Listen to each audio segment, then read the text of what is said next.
Hey everybody, it's Muffinator, and here we are for the long-awaited DZL Season 6 Power Rankings, or Draft Analysis, or whatever you want to call this lovely video of chaos. I am here with Ilkid, Outback, and YeWen. All of you introduce yourself, preferably one at a time, though. Look at all of us being gentlemen waiting for the next one. Hey, I'm the kid. What's up? Hey, I'm the Outback. What's up? I'm YeWen. People call me YeWen. Some people call me David. What's up? Others call him fuckboy. Others, and my girlfriend called me a dumbass. So, it's really whatever. Really whatever suits you guys. Yeah. I respond to all of it. I don't remember how swear words go on Muffin's channel. I'm not sure if we can use the fuck word. What cunt? We can say the fuck word. We can even say the cunt word. Oh, that's far. That's far. Yeah, let's go. That's Outback's favorite word, though. God damn, we are never going to start this. Okay. Muffinator, what's number 16?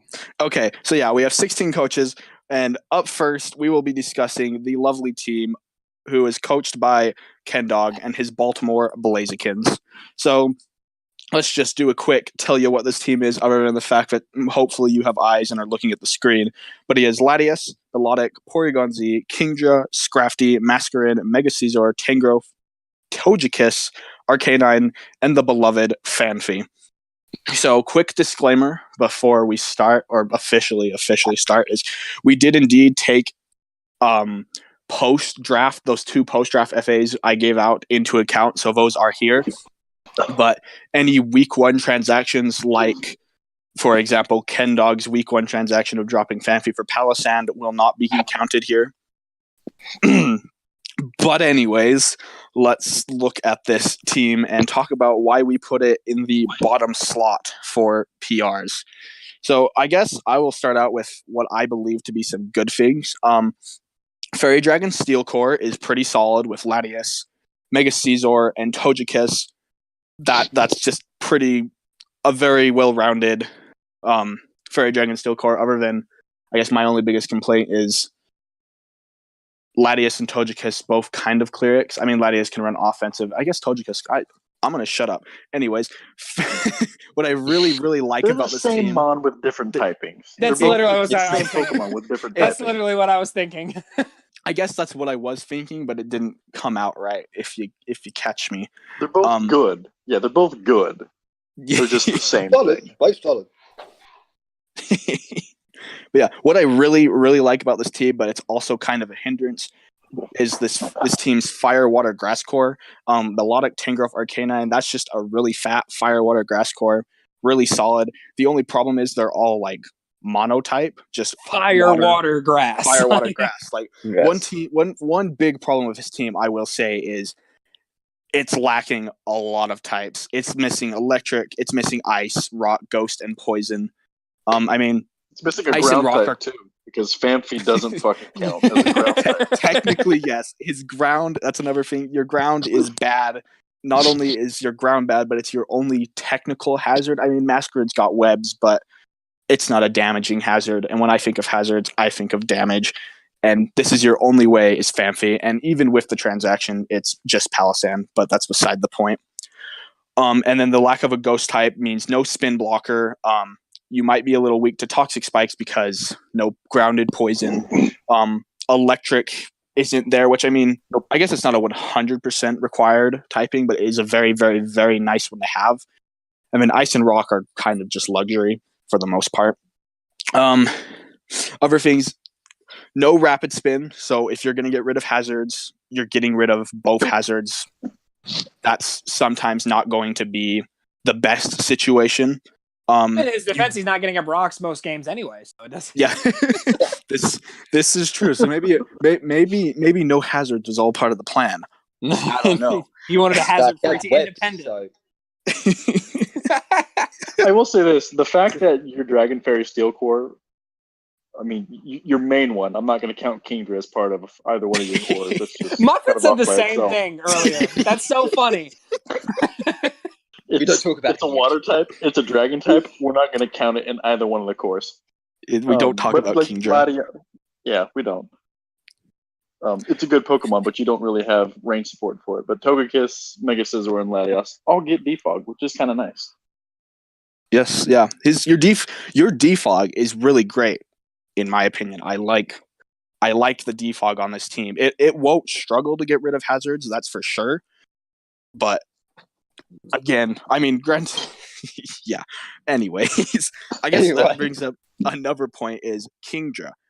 I don't understand why it's here in any way, shape, or form. You and already, a Z captain, and a Z captain when you have the option of Porygon Z, which has Z in the name. Obviously, it's a Z captain. No, okay. He's going to be clicking that Z focus energy, guys. Watch out now. Z Hyper Beam. Wait, what are you talking about? This is Outback's favorite talking point. Yeah, Z Hyper Beam. Z Hyper Beam. But anyway, like Kingdra just doesn't make sense here because at the time, I think this was one of your final picks. Like you already had your water, you already had your dragon, you don't have rain, and it came. I'm just like, I don't understand that here. I feel like there's so is there any other types he doubles up on that I'm Bug? Oh yeah, double bug and Scizor and Masquerain. Double flying. Oh yeah, Togekiss and Masquerain. Bird Spam's not bad, but like Masquerain was, I feel like, just a mistake. It's not strong Bird Spam though. Like, it's not. I mean, another not good thing about this team is your fastest mon is 110, like 110 speed, and that's Latias. You have nothing above that. God. When we were analyzing these teams, like taking like when we first started taking a quick look over, I literally said this team is the bottom team. Like that's the first assumption I made because base 110 is the fastest. I observed that, and that alone made me think this is going to be the worst team.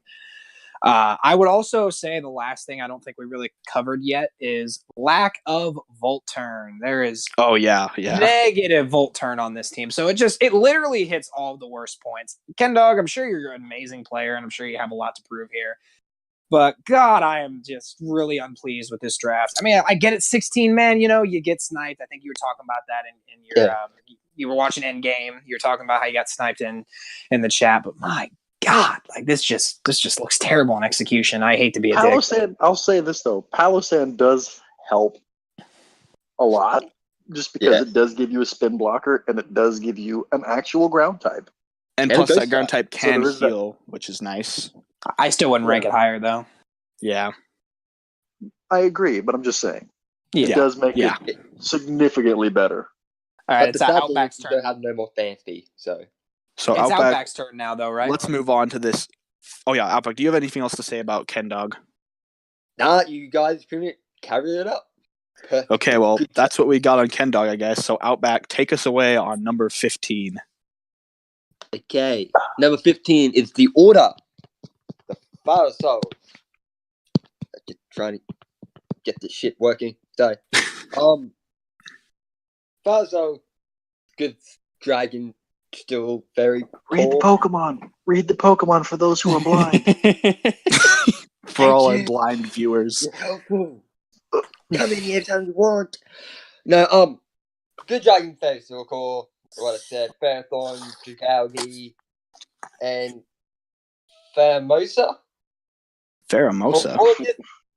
Florges. Yo, what team are we looking at here?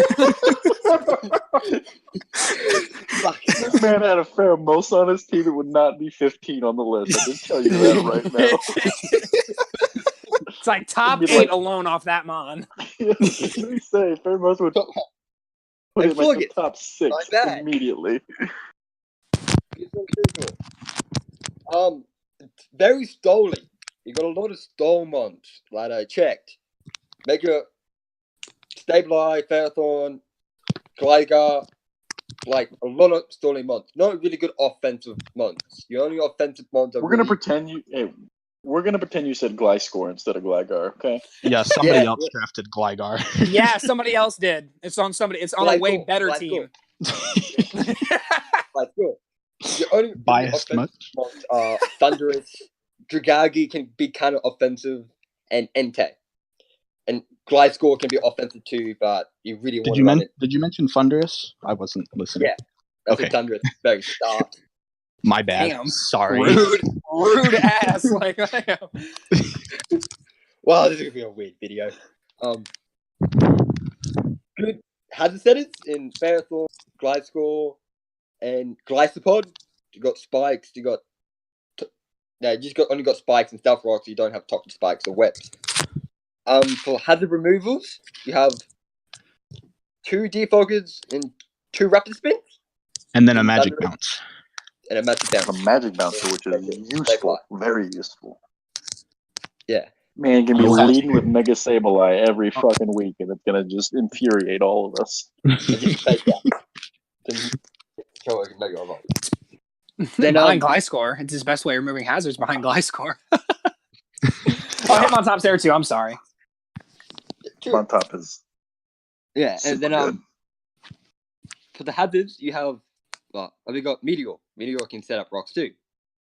About that. Then We'll pretend Meteor is a rock setter. We'll pretend. it can be. It is. It can. You're right. It gets the move. Mega Pincer gets rocks, guys. Calm down now. Oh, it does too. Anyways, your fastest one is base 101 5. in 105. So 105 in Thunderous. Nope. Cryo is actually his fastest. So this is slower Cryo, than Kendawg, yeah. just Oh, as a Cryo, disclaimer. That is very true. It is slower than But Fire Kendawg's. Soul drafted he did draft a real ground type. So And also just a more annoying team in general. Yeah. Stall is Easy stall. set up. both of you guys' steel types though are quad weak to fire, which is kind of amusing. Yeah. That's true. You guys want to put anything into it? Or I'll go. awesome job after it. Now, on Conception, you had a Stall team plus Thunderous. I was excited. I really was on Conception because Stall with Hazard Stacking plus Thunderous actually sounds kind of lit. I'll be honest. But here's what I didn't fucking like. The fact that nothing's fast in base 105, and you're basically begging this Stall team that is designed to take on Pokemon and just receive damage and just swallow it and heal it back. Not a lot of recovery.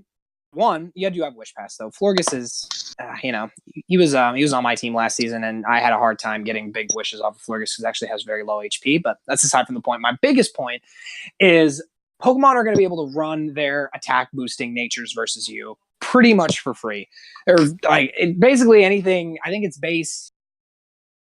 Like on weeks that you don't bring cryo. As long as it hits 334 speed, it outspeeds your entire team. And even with cryo, it's just 340, and that's it. A lot of mods are going to be able to run adamant and modest, and it's kind of negating the fact that you're drafting all this stall because they're taking more damage on the rolls because you're allowing them to hit you harder by not drafting good enough speed tiers. The hazards on this team is pretty bad as well. Just like really Ferrothorn, Gliscor. I mean, there are 2 good rockers that are going to be running rocks every week. And then I'm sorry, Doesn't Dragalge get toxic spikes? It does. I said Dragalge rockers. gets toxic Dragalge gets toxic spikes. I said rockers. I was going to talk about spikes and toxic spikes as well because Ferrothorn gets spikes in his defense. Dragalge being able to get up toxic spikes. The DFS core is kind of a budget DFS core. This is kind of the term we used for a DFS core of this nature, where it has like that really good mod. It has a very in between. It has a lower tier.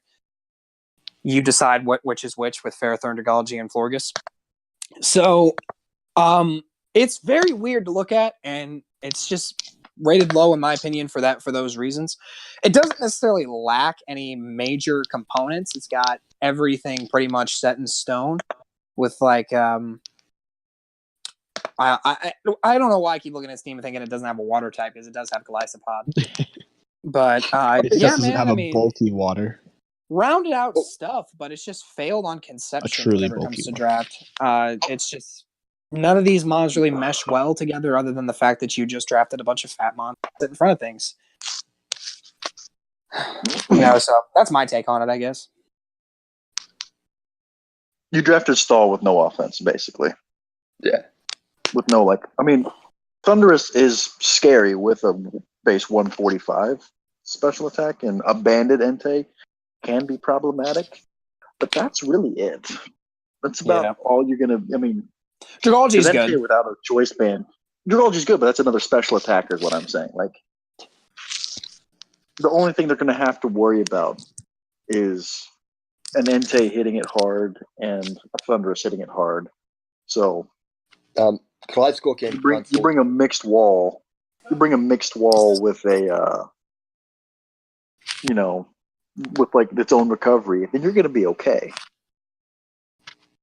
But I'm sure Glassfog can run Swords Dance, but it's going to get blown back. And like immediately once it gets below 50%, Bandit first impressions are good. I will say that. All right. So, anything else about this one? I got nothing. That does it for me. I got nothing myself. All right. So now we get to talk about the controversial teams. Yeah, Ilkid, you take us away for slot 14. All right, so we got DK, New York Galleys. And I'll really piss everyone off. Mr. Best Player in the league himself.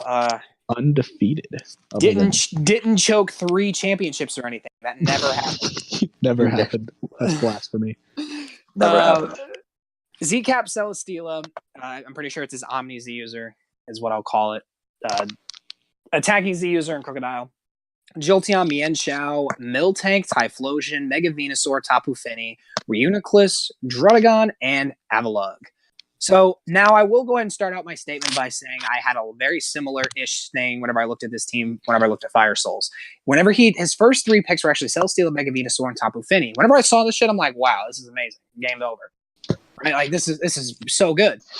But then, like, 20 snipes happened. Like, some crazy number like that. Something crazy like that. It was mad. Backups were getting sniped, bro. Like, it's crazy how terrible it was for him. But we'll go ahead and talk about what he was able to work with. So this was a lot like Fire Souls, but done better because more of an offensive presence and more speed tiers were hit. Basically, those are 2 things that I would like to kind of say there. Big ass gap between, I believe, Mienshao and Jolteon, though, right? Because Mienshao's faster than Crocodile. Yeah, crazy 130 gap to there, 105, which is super scary. But I'll go, like I said, about the positives. I mean, this team is very fat. Like, Reun and Mega Venusaur is actually a pretty nice core together. Finny being able to prevent status on things like burn Celesteelas. I mean, Reuniclus already had Magic Guards, so But now Crocodile can not have to worry about being burned after it wants to set up rocks.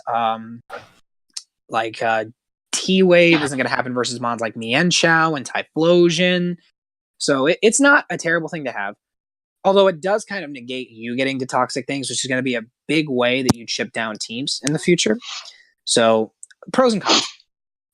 My main issue with this team, however, other than that speed tier thing I was just talking about, is your hazard situation. So defog-wise, it's literally just Finny and Avalugg. Now, Avalugg is a bad fucking Pokemon. So Avalugg is not coming to most weeks. You might bring that shit once, and if you do, you're going to lose. So Tapu Fini is like, that's it. One move is guaranteed to be defog against rock weeks, which you're going to run into him every week. And then I wanted to speak on your rockers, too, because you do have 2 pretty good ones. But Crocodile, especially since you made it your Z-Cap, is like offensive and wants to run more Swords Dance, Substitute, spam Earthquake knockoff type of stuff. Offensive rocks are there, but it's not as common. So your main rocker is actually going to be Miltank. And you're going to have to squeeze Miltank in on comps that won't necessarily make sense if you don't have enough room for rocks on your Crocodile, if you're even bringing Crocodile that week. Which you're actually kind of forced by Crocodile a lot. Because it's one of your only defensive switch-ins to electric moves. I understand Jolteon's an immunity, but his defenses, as well as his HP, aren't that great. Well, I guess, Jolteon does have base 95 special defense, I'm pretty sure, which is pretty good. But, like I'm saying, I know you already know this. I know you're already not that fond of your team. I know you've made a lot of statements about how you think it's a bottom 5 team. And this isn't anything new to you, but I mean, it's just one of those things where you didn't draft, those 2 aren't really Pokemon at the bottom. Those last 2 aren't really Pokemon. They're fake. They even look like fake mons if you look at them. They even look fake. And the core just too many things do the same thing, like Typhlosion's unique, and I keep touching on it because it's one of your more unique roles that other things don't cover. But strong special attacker, you also have in Jolteon. I mean, your two offensive hitters in Mienshao and Crocodile pretty much hit the same things, except, the Crocodile beating Psychics is really cool for Mienshao, and, the U-turn ability. Another thing I didn't really mention yet either is the turn on this team is not that great. It's just Jolteon and Mienshao from what I'm seeing. And we can't deny the fact that Celesteela is going to work on a lot of comps. I do feel that Celesteela was built well around, but it's just because it's easy to build around Celesteela. That's all I really got to say about it. You put Pokemon around Celesteela, and it just kind of works because fucking Celesteela. The Leech Seed core. Regenerator core. Yeah, your Regenerator core, though, with Mienshao and Uniclus, is probably going to be pretty fucking annoying most weeks. I will give you credit for that. Yeah, Avalog and Druddigon kind of hurt this team a bit. I mean, Druddigon can run rocks and be pretty. I forgot to mention reliable. that. Yeah. I was going to touch on it. And even you can even run Mold Breaker as well to get by Magic Bounce as well and get your rocks up. By the way, I don't know if you were trying to keep that hush hush or not, but cat's out of the bag now. So. Yeah, that Druddigon tech, I'm sure he's super pissed at you. Yeah. But no, like that. So that'll be really useful because you can just kind of guarantee get up rocks aside from taunt. And so that's not terrible. That's actually quite useful. Hazard removal is going to be an issue, and you're going to have an issue with getting rid of hazards every week unless you fight Kendawg, in which case it's not going to be an issue. But that's really about it. You've got bulk, and you've got Pokemon that can hit hard if they have a choice item, or if they get a setup move or turn to setup. And that's not necessarily the best. Choice Specs, Eruption, Typhlosion doesn't feel good. Definitely fucking hurts. But whenever your stats are the same as Charizard, you have base 100 speed, quite a bit's going to outspeed you and going to cut a hole in that, unless you want to run Scarf and not do as much damage. But then at that point, some things that are now, you're now not killing anymore. So, sweet. Yeah. Just saying, Scarf. Plays rapid to advantage. Is he roboting for anyone else? Yeah, he's roboting for me. He's robotic. He roboted hard for me. I didn't understand a damn thing he said. This is live. This is live and unedited. This is very true. We could understand that, but you sounded like this. My fault. It's not my fault. I heard the robot say it's not his fault, guys. Yeah. Forgive the robot. We know it's not your fault. It's your Wi-Fi's fault. So we'll blame Comcast. Yeah. Pretty much. My Wi-Fi is shit. Okay, for those of you who watch Cinema Sins, Comcast. Ding! Okay, number 13. Oh yeah, Number Unlucky 13. Go ahead. So if I wanted to put this team below DKK's team, which I think would have made a lot of people angry. But how many people put this team as the best team? God, the entire server after BB like said a it. lot. The entire server. A lot of you said Jay or the Miami Fire Blast had the best team. We got it ranked 13th. Me, personally, I have it as the third worst team in the league. Now, I know Jay might be a god at playing the game. We're not analyzing the player. We're analyzing this team that he has built, and allow me to just point at all the flaws in this team. I'm a bit backwards. I don't start with the good stuff. I will tear you down, and then I will build you back up, so that way you don't have to kill yourself. Oh, that's a good way of looking at it. I like that. You have, let's see. Usually he just tears you back down after the build-up part, though. Never build you your back ground type is Claydol. You drafted Claydol. Claydol is not a good Pokemon. He didn't even Claydol start out is with the worse one than thing. Yeah, well, He'll get to it. I'll get to the most. That'll be the punchline of all this. We're okay? already jabbing at Claydol. Like we're minute 1 in this. Claydol is a worse Pokemon than Avalugg, arguably Fampy. Because at least Fampy can hold in a Violite. Claydol serves no purpose whatsoever. It can click Rapid Spin, whoop-de-fucking-do. It is a bad Pokemon. It is a bad Pokemon, and it looks god-awful if you care. It doesn't help your ice weakness that you already have on this team. And with only 3 resistances to it, to ice types, that's not necessarily the best thing to have.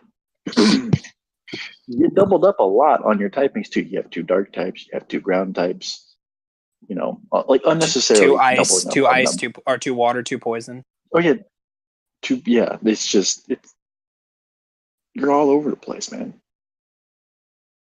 You might have grabbed 2 of every type you have except for normal and ghost. Because you have 2 psychics as well. Do you have 2 fightings? No, you don't have 2 fightings. No 2 electric or grasses either. Kecleon's all types.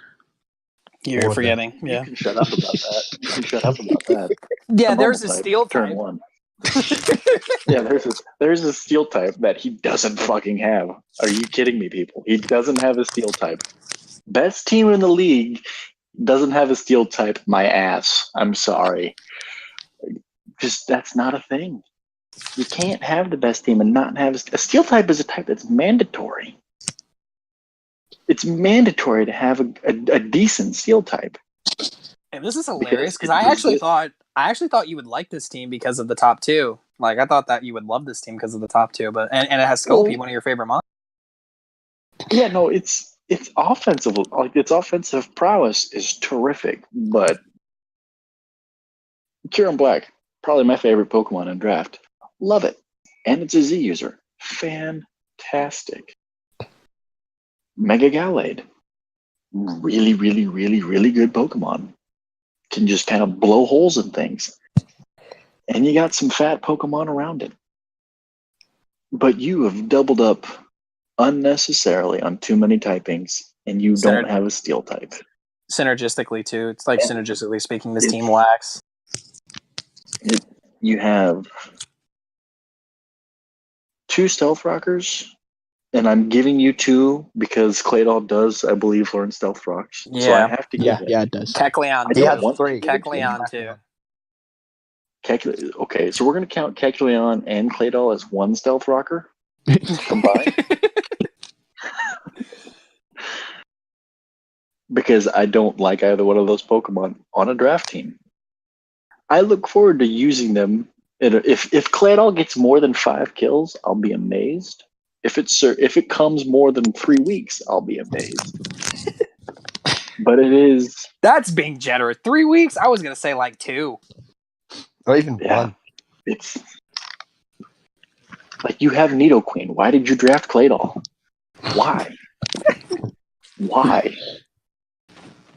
In his defense, I did snipe his Registeel. He did mention I sniped his Registeel. Okay, draft Pharaoh Seed. It gives you at least something. Double up on that grass type, but why not? Yeah, why not? You doubled up on everything else.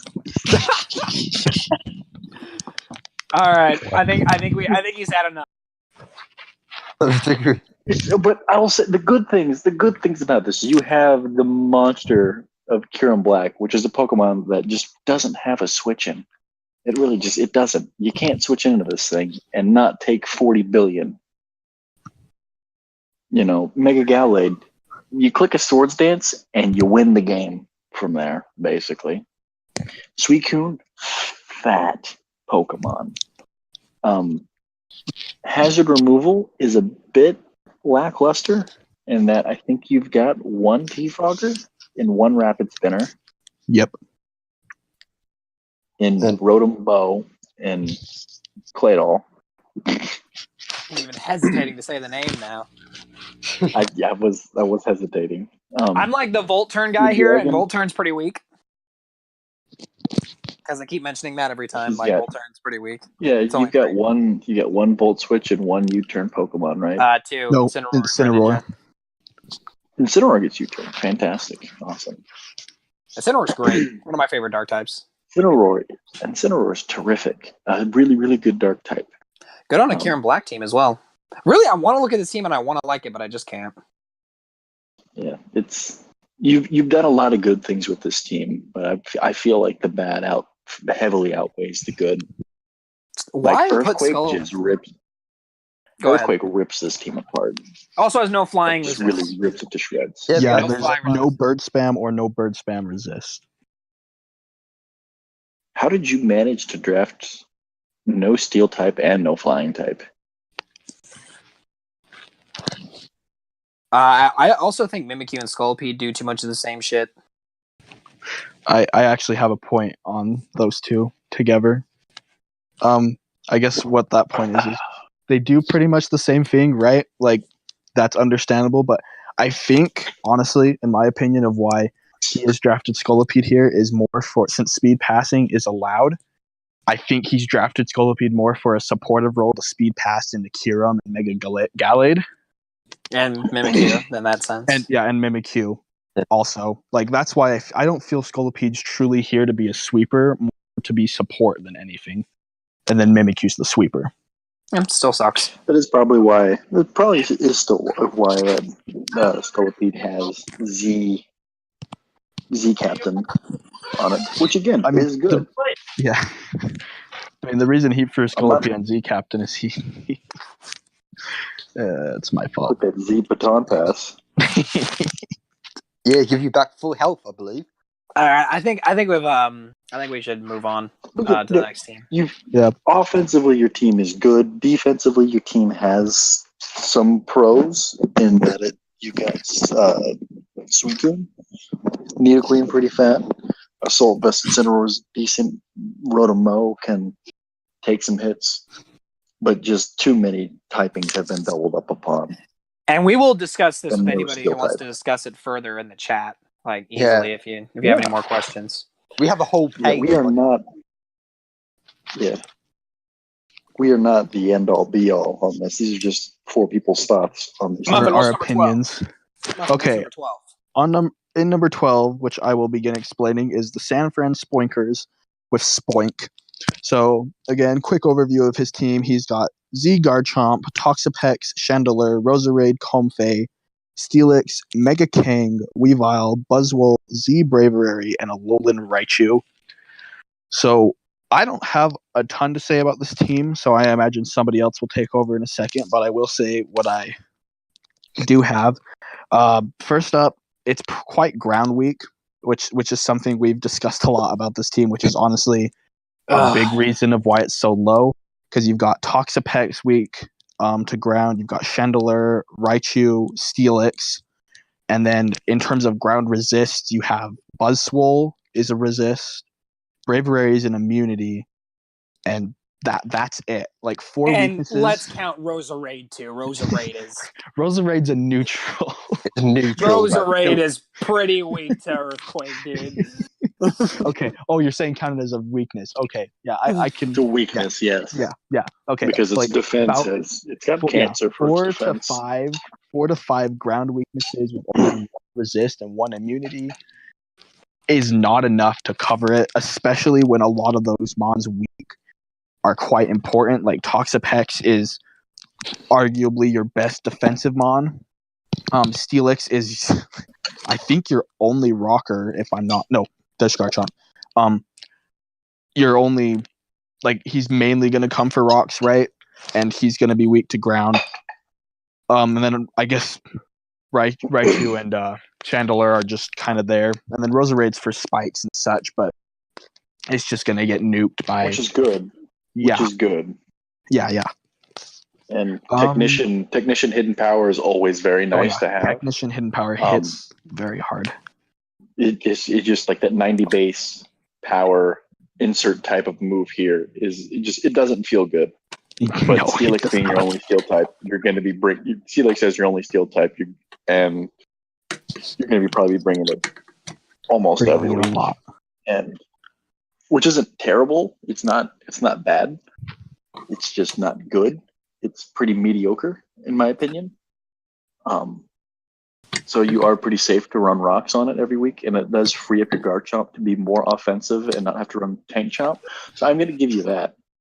This is very weird. I'm singing the praises of a team instead of ripping it down for once. I feel like Tank Chomp, he's not going to have to bring it. But I feel like if you do bring Tank Chomp over, instead of bringing Steelix, it's going to be a bit more obvious that it's going to be a bit bulkier of a Garchomp. But having a Steelix there does free up your Garchomp to do more things. Another thing is that your team is very, very, aside from Chandelier, it's very, very, physically offensive. You've got a Comfy, which doesn't have a good special attack. I don't know what Rose Rage is off the top of my head. I don't think it cracks. I don't think it cracks. It's not horrible. It's 125, yeah. It's 125. Oh yeah, that's not bad. That's pretty solid. Yeah, that's not okay. That's solid. So you have a Chandelier and you have a Roserade. I don't know what Raichu's is. I know you hit 90 a or decent something, speed, right? 90, I believe. Yeah. 90, yeah. 90. I'm really proud of myself for knowing that. Special attack. You have 2 special attacking mons. 95. Sorry, and 95. You have 2 special attacking mons, and the rest of them are all physical. And so I feel like that's going to hurt. And they're also Chandelier and Roserade are 2 of your slower Pokemon when it comes to the offensive side as well. So it is going to be a bit of a detriment to your team, I think, trying to break down those specially defensive walls. Most of his offensive threats are pretty slow. And in all fairness, though, Weavile and Gombo the only ones exceeding base 100 speed. Hell on his team. I mean, if you want to call other than, yeah. A Choice Specs Alolan Raichu, I would consider an offensive threat. And that does hit 350 speed, which is pretty solid. But you do have a Mecha Kangaskhan, which can easily just sweep through a team if they're not careful, So you do have where you have your physical offense, you have it in spades, and it's terrific. Buzzwole, frightening to deal with. Weavile, not fun to deal with. Braviary, hurts. Mega Kangaskhan, hurts. Garchomp, doesn't feel good. Even Steelix is a pretty good, Pokemon for clicking Heavy Slam and Gyro Ball and, Earthquake Spam. It's this high because it has a steel type. Offense. Yeah, so you've got good offense. You have lackluster defense because you were so ground weak. And your speed tiers could use a little work. But I just feel like the split between special and physical is a bit mediocre. Seeing as you have 2 primary special attacking Pokemon in Chandelier and Roserade, and that's literally it. Comfy as a fairy, not bad.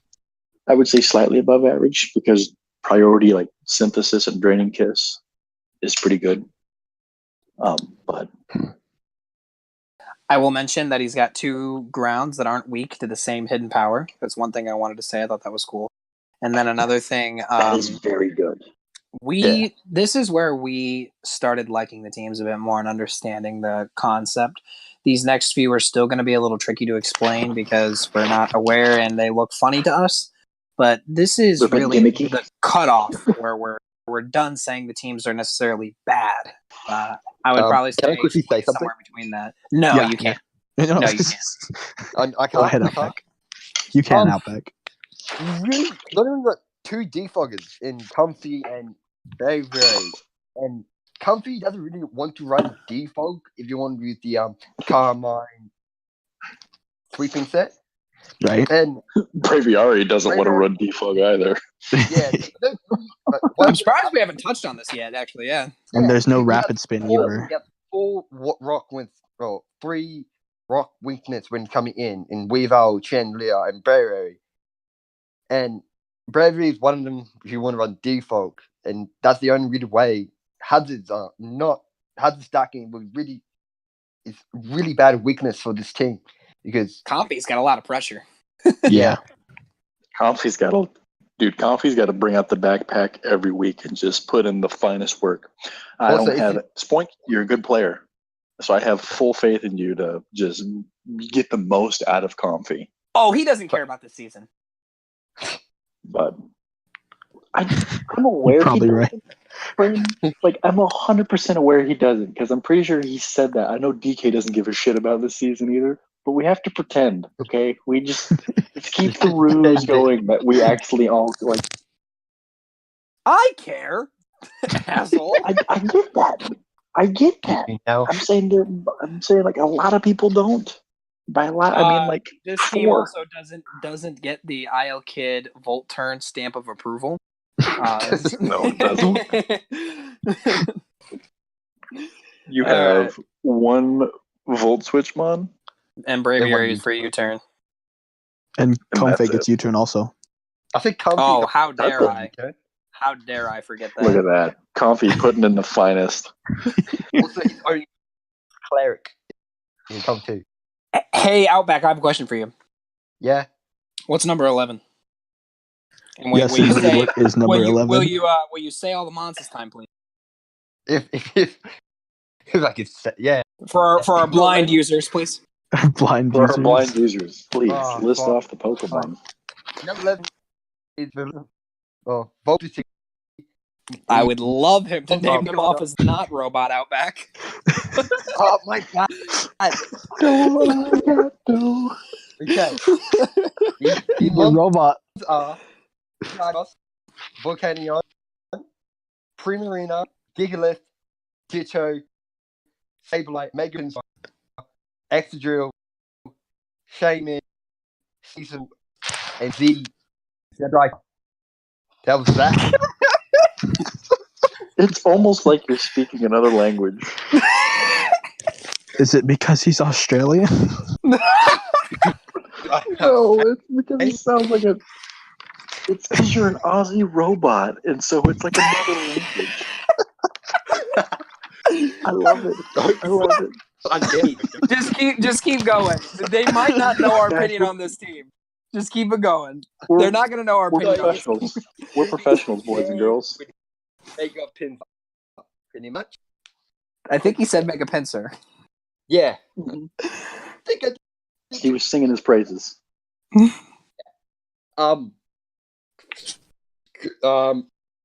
stop with the Dragon Fairies still in Excadrill.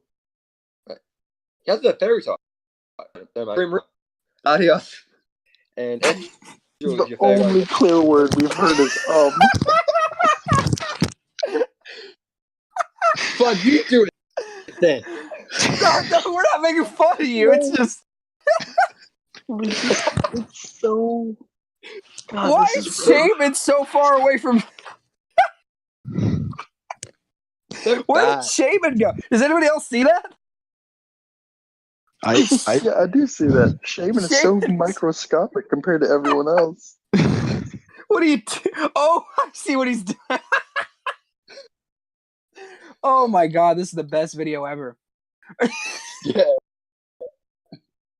I feel like we are gonna have to take this over. Oh god. Oh god. Anyways, got me up. Outback, restart your toaster. Restart it. Just keep going. It's fine. We'll kind of Keep piece pressing on. We got you. Don't you just edit this out. No, pretty slow team. Your fastest mod is the base 1 believe hits, and after that should be Larios base. No, sorry, Sneasel with base 15, then Larios with base 110. You almost came back there. After that? You almost came back there. Yeah, almost. And then double waters. I don't really get the point. Okay, who was that? I'm gonna shoot lemon and vodka out my nose. Did I? It's always a good point to have. and what you want to be good Mega and Mega Pincer, knocking really good. When you get his FD, you can win the game if you play right. Pretty much that for the offensive. Defensively, not that great because you only really have Primarina, Gigalith, and Stabilize for your defensive. Or also you run okay, like defensive if you want, but you really want to be offensive for the team.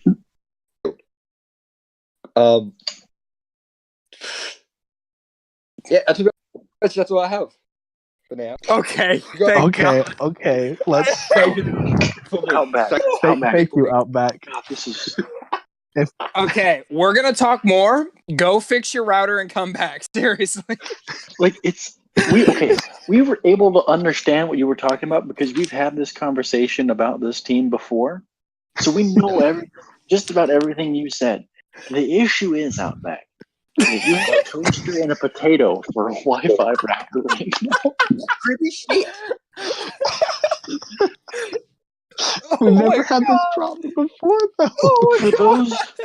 For everyone else who didn't hear the first draft before the recording shit the bed, he sang the praises of the offensive Pokemon and his different cores that he has. He's got a really good Dragon Steel Fairy core and Primarina, Excadrill, and Latios.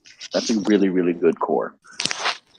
For his speed tiers are a bit with his fastest three Pokemon being Zebstrika, Sneasel, and Latios, hitting 120, like 1, I think, 115 and 110 or something like that. It's 116, 115, 110. 116. Wow. That's how that's low it is. That's how low it is. Wow. Yeah, it's barely pressuring base 130 mons. Okay. It's not even pressuring 130 mons. Well, what do you mean? Technically it does. It makes them run up plus speed if they want to outspeed it. Yep. I was about to say that. But they can 359. they can speed creep. But yeah, they still have tons of EVs and increase the bulk. Yeah, they have tons of EVs left over. Like they've got a pretty situation. Basically, 114 is the cutoff, like where you stop pressuring base 130s. Okay, how's that? Am I So- robotic now? That was great. That little sentence you just said was that was much better. Okay, good.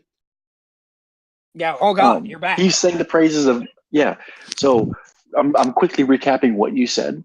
all Mega right. Pincer is a terrifying mon because, good God, that thing it hits like 339 max speed, and Yeah. against some Jolly. teams he can get away with running Adamant. Yeah, he can get away with running Adamant a lot of weeks just because Quick Attack after a Swords Dance is going to be doing so much damage, and if he gets up hazards with his Gigalith or with his Excadrill, which will probably be pretty. I mean, Excadrill is a reliable stealth rocker because its offensive presence, especially in sand with Gigalith, can just pressure Pokemon so much that they're going to have to switch out. And instead of, he can just get up his rocks for free at that point, or he can just blow a hole in something with his Banded / Life Orb Excadrill in the sand because its speed is somewhere in the 450 range, I think, maybe. Shiny Pukamiku Mega Pincer had the highest kills in the league by far above any other for last season. Yeah, it wasn't even close. It demolished even Pamukamuku's kill leader. Yeah. Scolipede and Shiny. I don't know what y'all in Pukamiku, but us Shiny boys, we out here. Am I right, YeWen? Yeah. Volcanion, terrifying Pokemon to deal with because that, like Specs, Steam Eruption, I'm pretty sure kills 90% of the Pokemon population that doesn't run Water Absorb or Storm Makes Drain. absolutely zero sense next to Primarina, though. I agree. Makes 100%. negative sense. You could Other than probably the fact run that a you have bulkier water that can Primarina set. You have a water that can kill steel types. That's basically why you did this. Which is okay. It was a necessity at this point. Because you can kind of come in, take that steel hit, unlike Primarina, which is going to take neutral damage. Volcanion is going to quad resist it, and then make it shit its pants so much that it's going to have to switch out. giving Volcanion a sub or something. Gives it a sub. It gives it just the ability to just click specs, whatever. Or if you're Assault Vest, just kind of, If you run you get to Flame blow a Charge hole in Volcanion, something. 3+1 speed. If you're a man, if you're a fucking man, you bring Flame Charge Volcanion 1 week, 2 weeks. You bring it 2 weeks. I would say I don't like Shaman and Gigalith on the same team at all. I feel that, and just anytime you draft Gigalith with a Synthesis user, you're kind of limiting that mod's potential. But I mean, it doesn't always, I'm sure it'll work out to where that won't be an issue. And I was going to touch on this. I'm pretty sure Shaman is the only thing that can directly heal itself on this team. Because Latios doesn't get Wish. Well, it gets Roost. Sableye gets Recover. You get Roost. And Sableye, yeah. Recover, yeah. And Latios gets Recover even. And Recover. So I'll knock myself for Latios. Damn good. Sableye is not a Pokemon. One thing I have to say that Ditto's always very nice too. One quick thing I have to say that's a little bit weird is Zebstrika when you have Excadrill as an option. Excadrill, Primarina, Volcanion. Yeah, and Volcanion and Prim. Like anything but Zebstrika, honestly. Just seems like a better Zmon than. But still, overall, I would rather see like a Z Toxapex than a Z Zebstrika because like base 100 and is physical attack, so you're basically clicking Z Wild Charge is what you're clicking, and that's not ideal. Anybody have anything else to say? Atlanta Flygons, offensive, niche, looks kind of dangerous, pretty easily countered, I feel, though. Pretty good explanation for this. Yeah. Volt Turn, not the best. I almost forgot about the Volt Turn. Yeah, terrible. Yeah, Volt Turn. Utterly bad. So does he get the stamp and approval for L-Kid? Hazard removal, not good. Almost non-existent. Almost.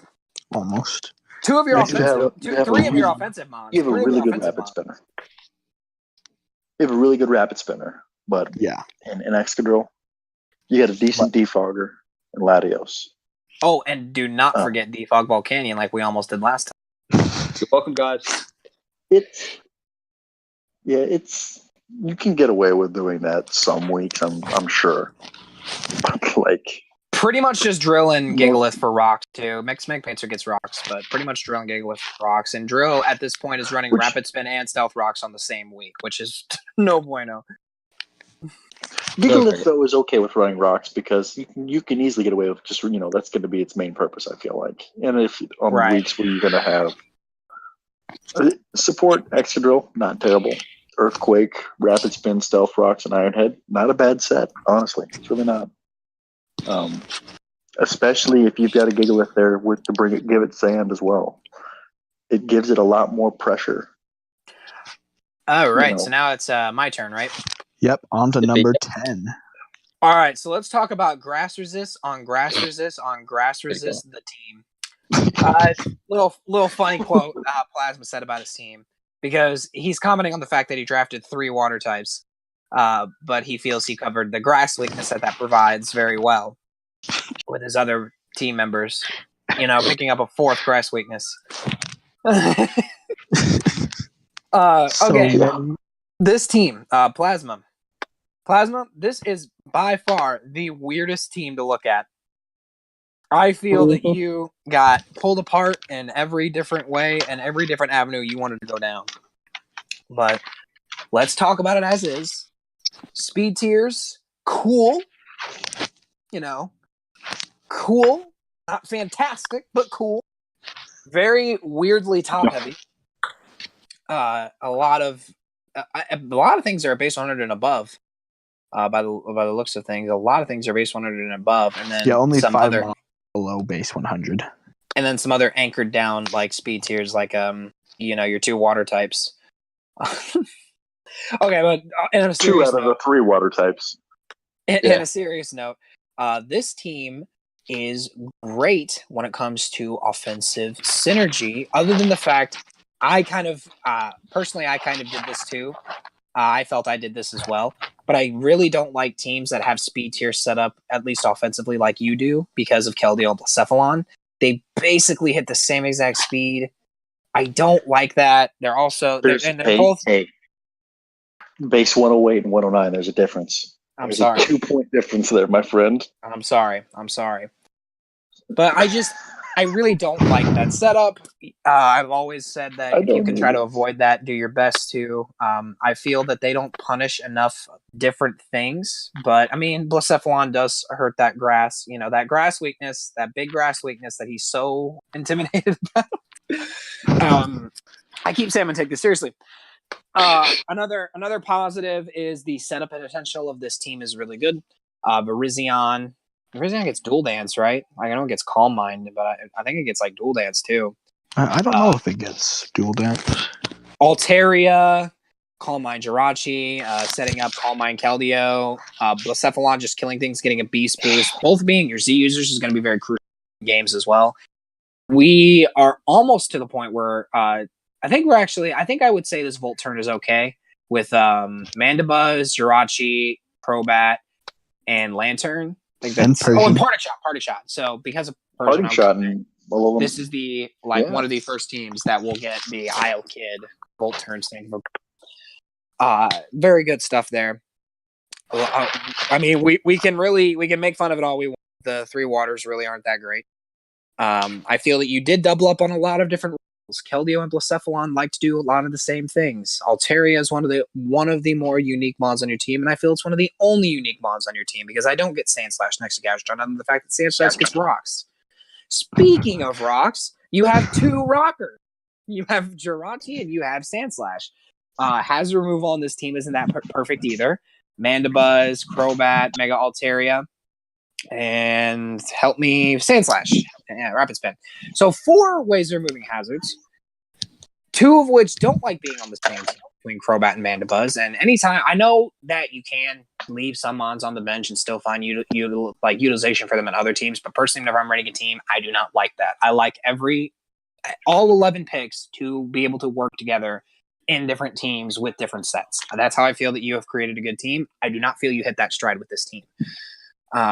There are going to be a lot of weeks where you say, I can't bring this because I already have this on the team. And that's going to be hard for you to build around. But overall, I will say that you did hit the top 10. I will say that this team exceeds expectations for the most part. It's definitely some things we can work on. Definitely some things. I think you already made some free agency trades for week 2. So you're already looking at ways to better your team. I think with some work, it really can be better. There's not really much else to say, at least I have to say. It's just average. It's very average. A lot of things that stand out, a lot of things that really don't stand out. So I don't know if anybody else has anything to say, but no, that's all I've got. Is it's just an average team.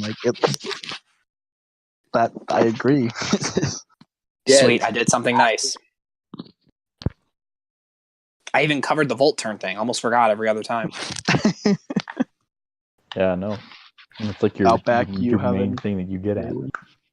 No, pretty much covered everything I would say. Woo! I did it. Okay, number 9. Okay, hold on, real quick. Wait. Back up. Just rewind just for a second.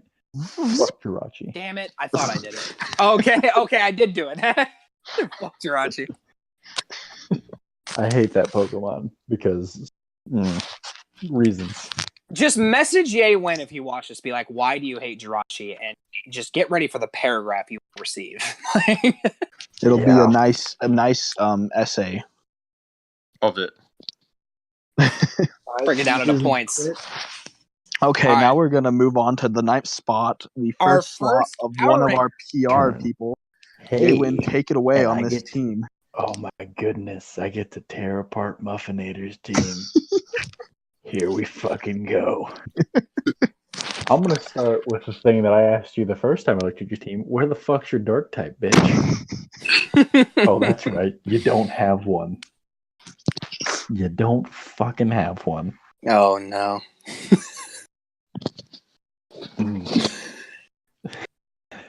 Outback, you can go fuck. All right. Outback, just message me. Why do you hate?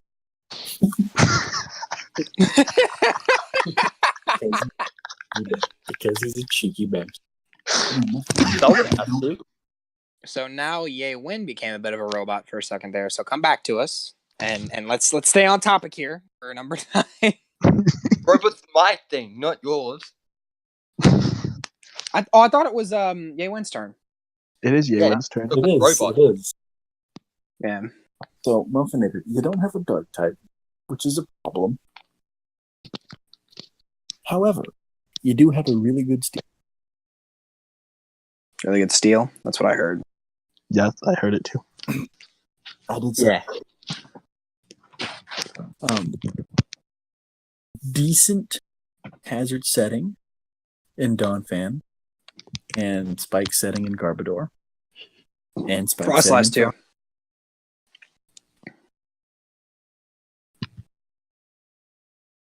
Mm. Is it just me or is everybody breaking out? He's quiet, yeah. Yeah, he's really quiet. Is he quiet? Speak. Well, I was letting you guys. I was trying not. It's like you took Outback's internet. First. Oh, Really? it's funny because I'm on the opposite side of the world. All right. Hazard removal, not the best. You have a rapid spinner, and technically, I think you have 2 defoggers.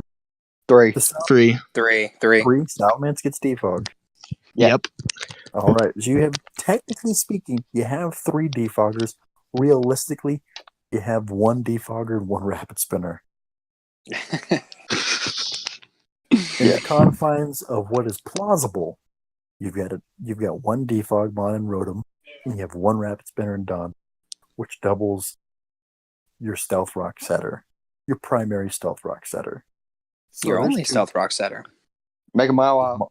I was just saying Mega Mall. Wow. Shit. I'm a bad player, guys. I'm actually retarded. Spoiler alert, he was actually running Stealth Rock McWall on our mock, so I'm actually retarded. Yeah, I was to say, I used it against you. All right. Anyway, you got a weird looking Trick Room team, because some of your speed tiers appreciate Trick Room, some of them do not. That do not, Frostlass, Superior, Salamence probably aren't going to fare the best under Trick Room. Salamence can probably get away with it and be okay, but definitely not Superior, and definitely not Frost. Everything else, pretty decent. You have two Trick Room setters or 3? 3. 3. 3, okay. So Porygon You're probably gets- forgetting P2. You're probably forgetting P2, I yeah. was going to say Porygon. Porygon was the one that didn't know if it got it. No, Aromatisse does. Roto. So you've got a really, really good fighting type in Pennywise.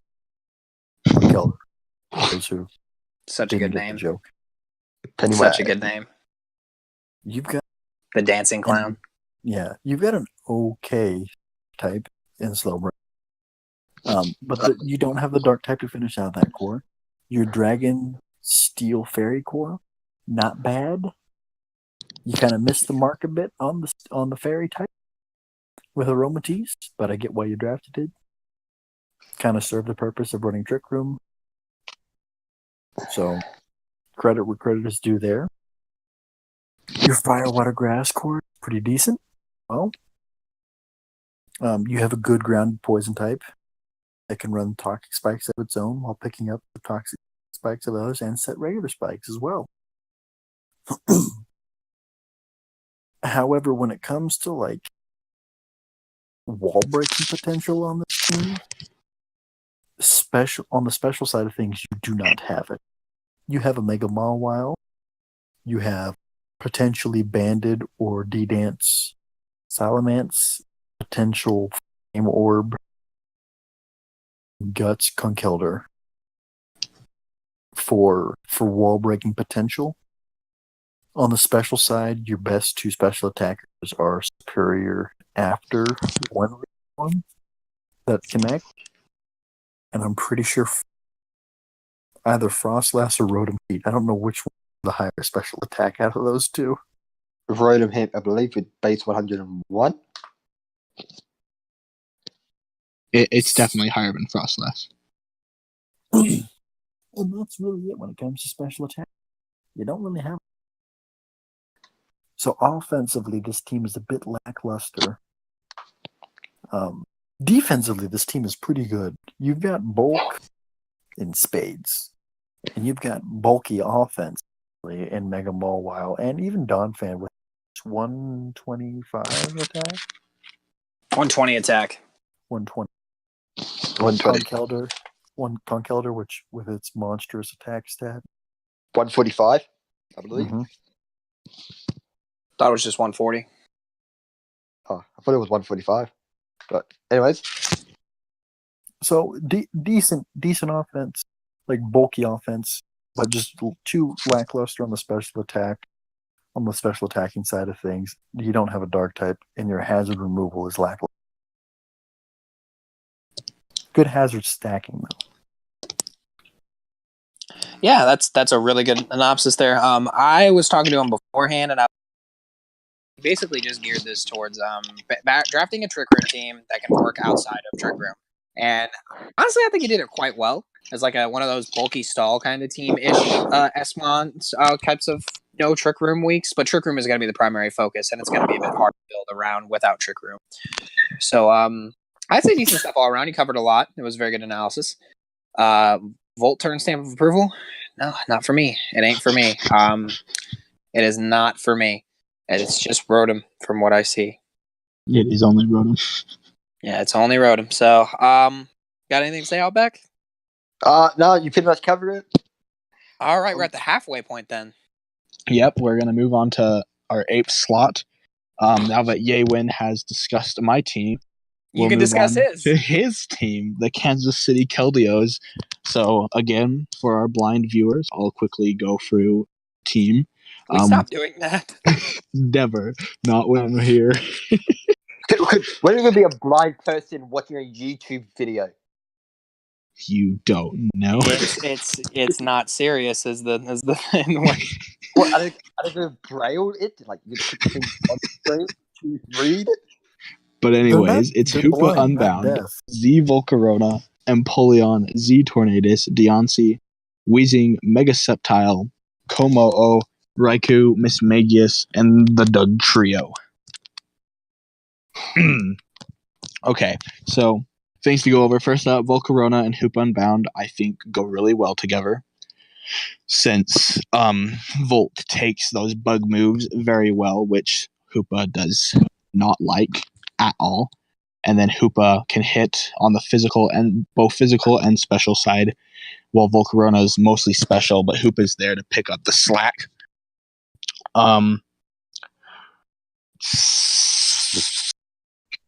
Solid Fire, Water, Grass, Core, Canyon, Volcarona, Empoleon, and Megaseptile. Pretty dang solid, covering bases over there.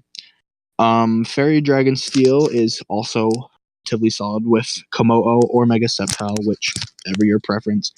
Empoleon and Deoncé. I mean, both dragons are good.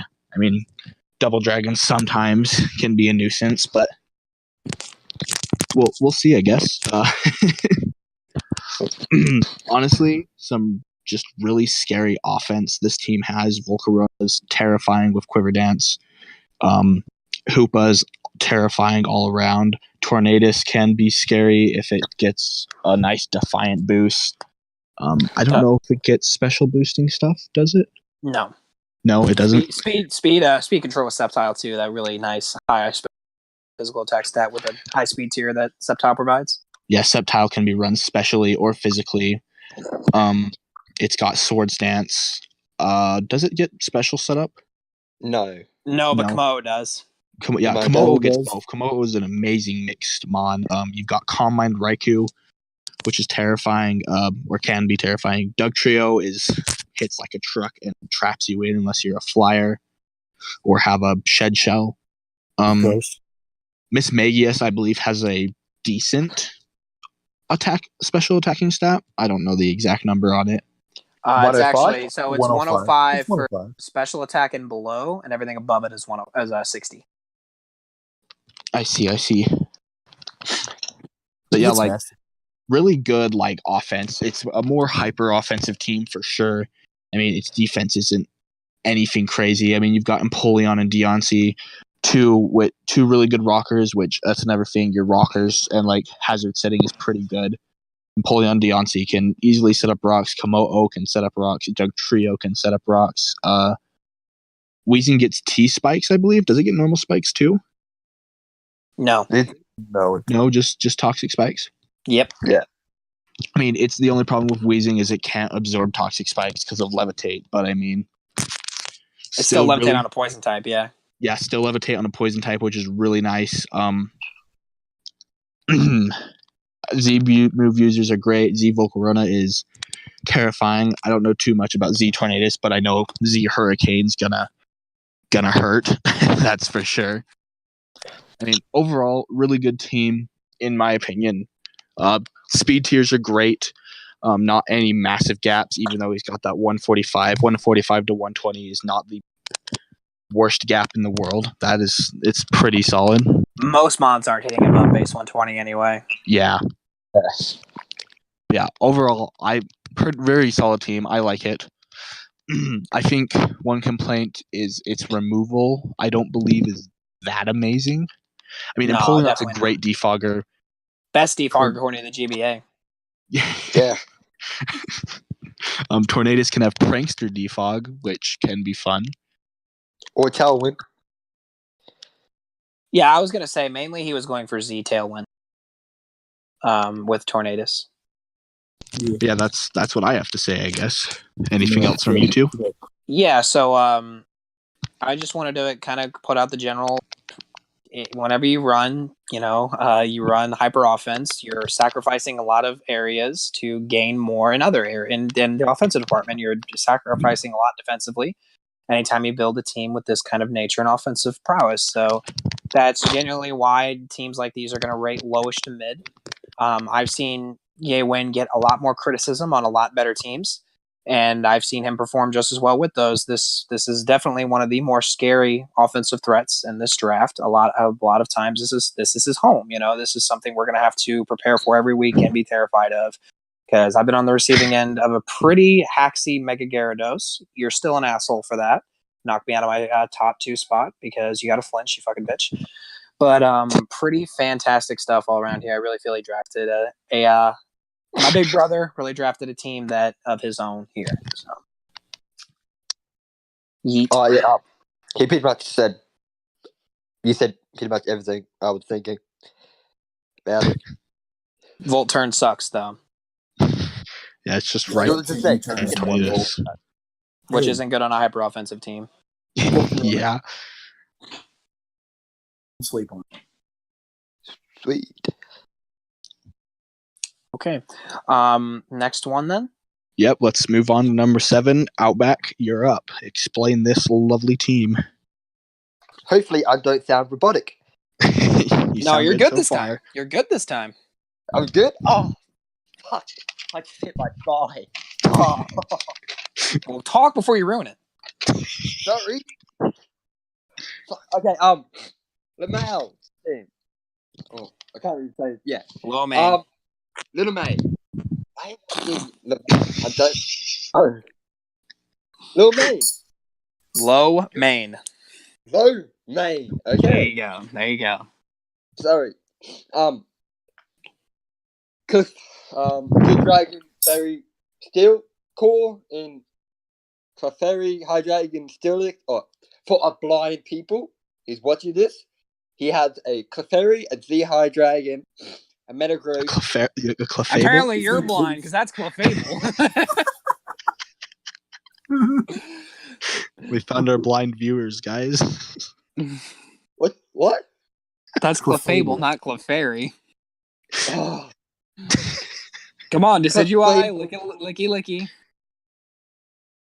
Anyways, this is why this Licky, Mudstale, Mega Lopunny, Z Thunderous, Yeah. Starmie. Yeah, Starmie, Acelgor, and Glaceon.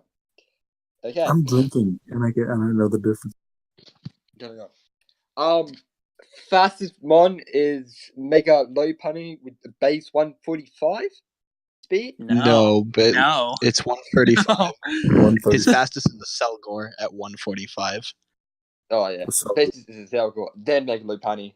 Yeah. You guys can fuck me up. Then after that should be Thunderous, then Starmie.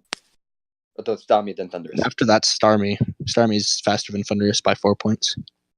Yeah, so he has balance in That's- fast mons and His slow actually mons. the next spawn on is like a low punch scarf. He's gonna probably be running over weed. I can't hear him. Anyways,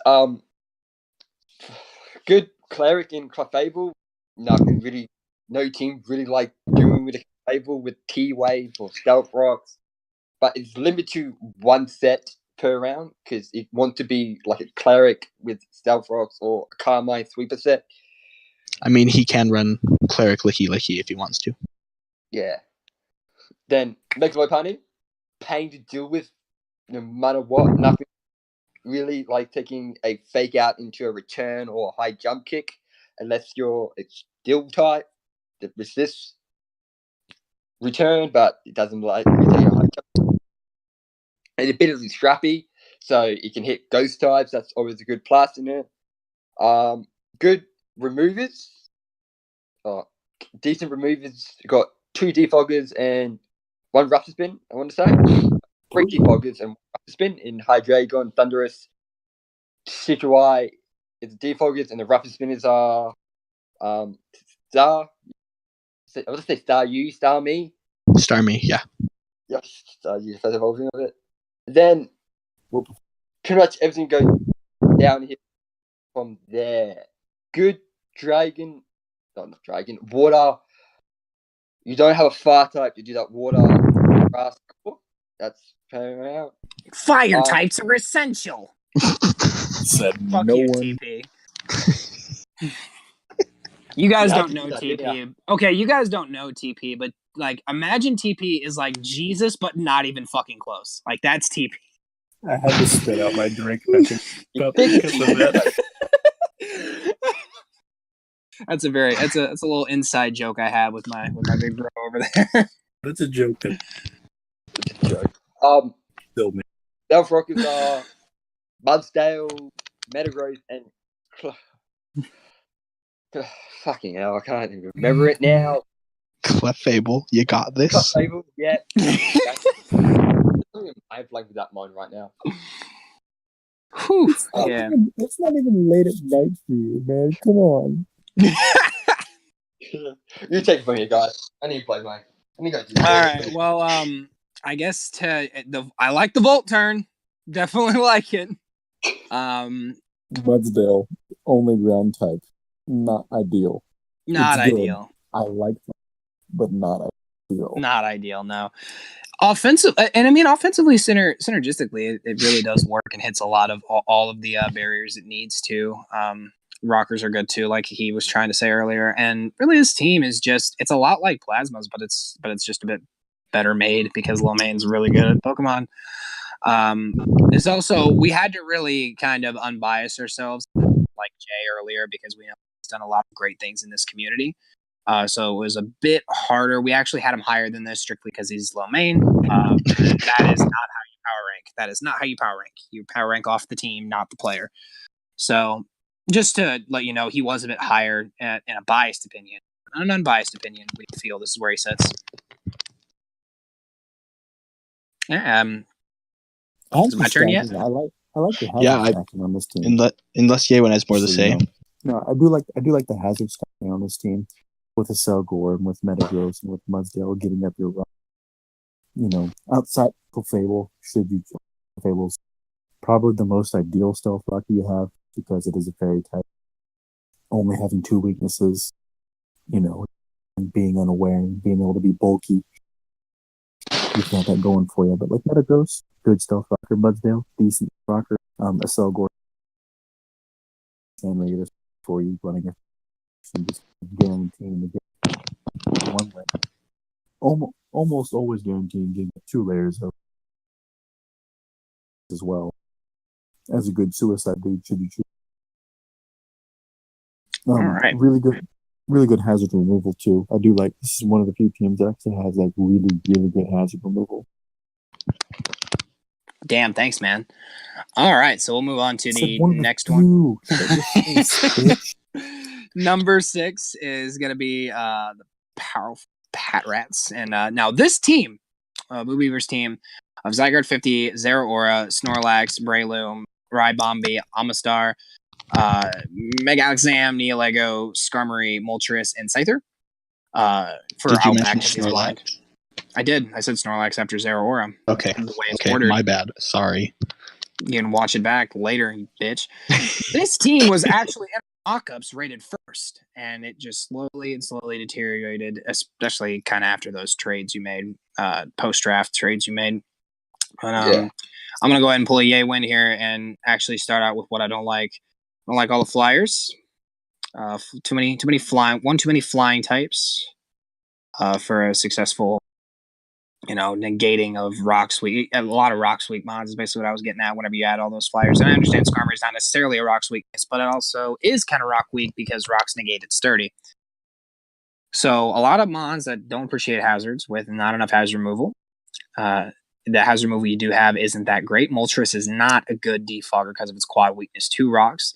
Rybombi is not that fantastic either, especially with the utility moveset of it, as well as it's being weak to rocks. Skarmory is really that main one, and Skarmory is easily punished. One of the easiest mods to punish in draft format is Skarmory.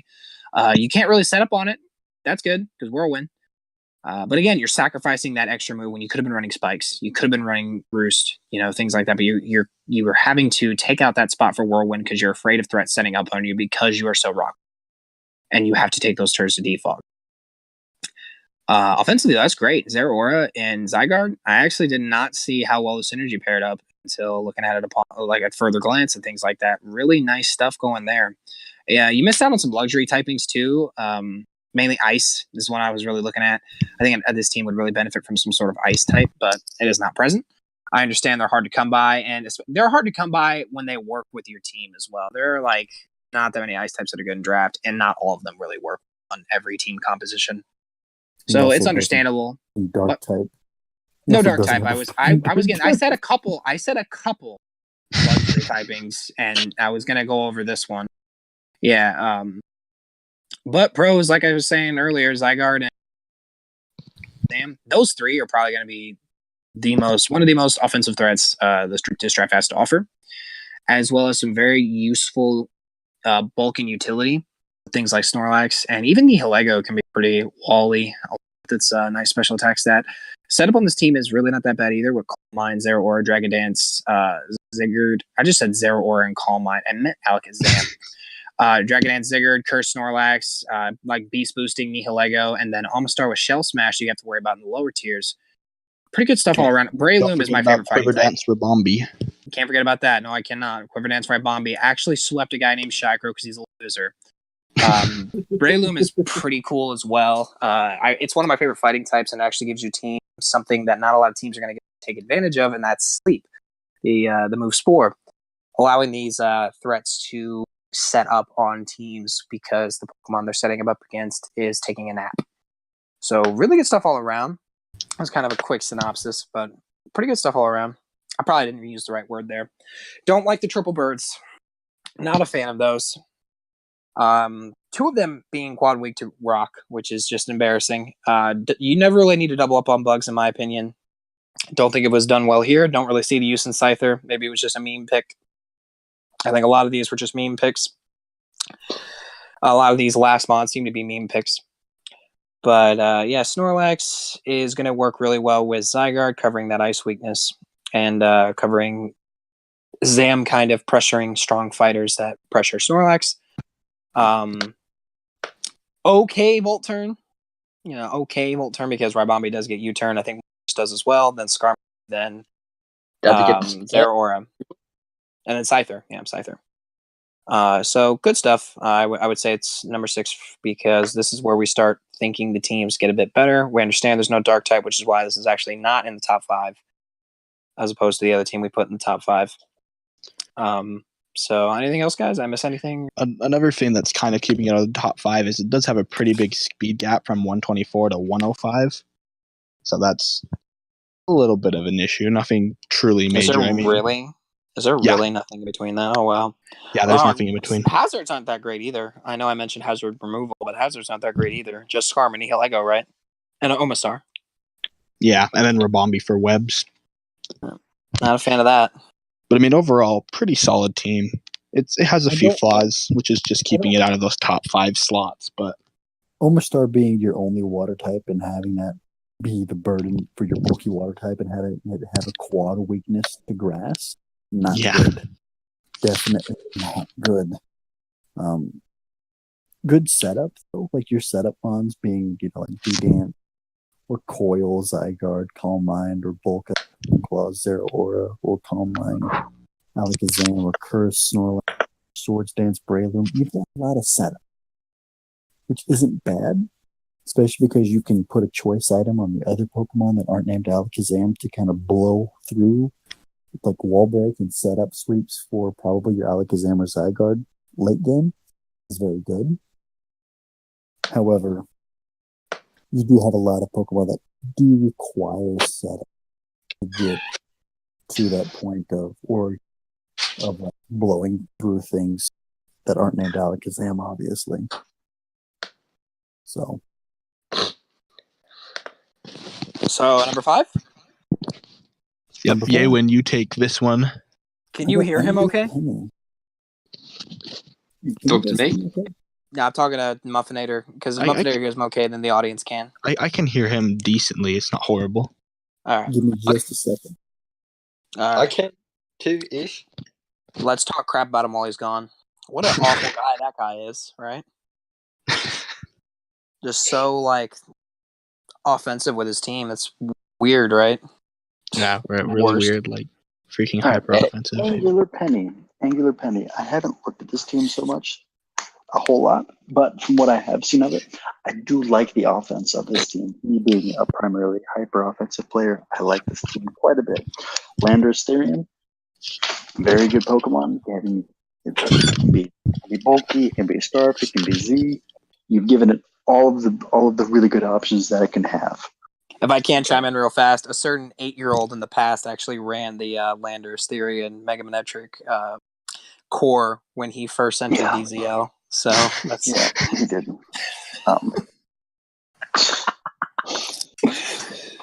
Oh, this guy showed me porn. Yeah. All right. So Landorus, terrific Pokemon. Gyarados, scary Pokemon to deal with, even if, like just a good setup mon, giving it a choice item, very good. Mega Manectric, probably the best electric type outside of Tapu Koko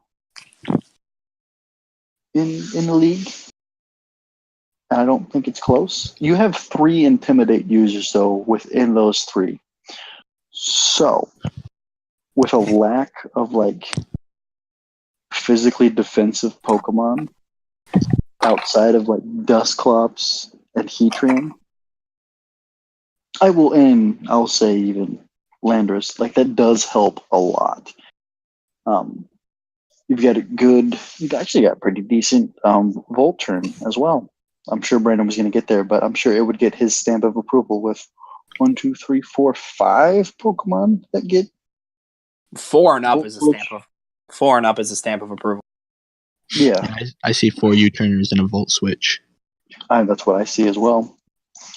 You've got good like Pokemon who would like to run a choice item. Those being Kyurem, Landorus, Heatran, all of Staraptor.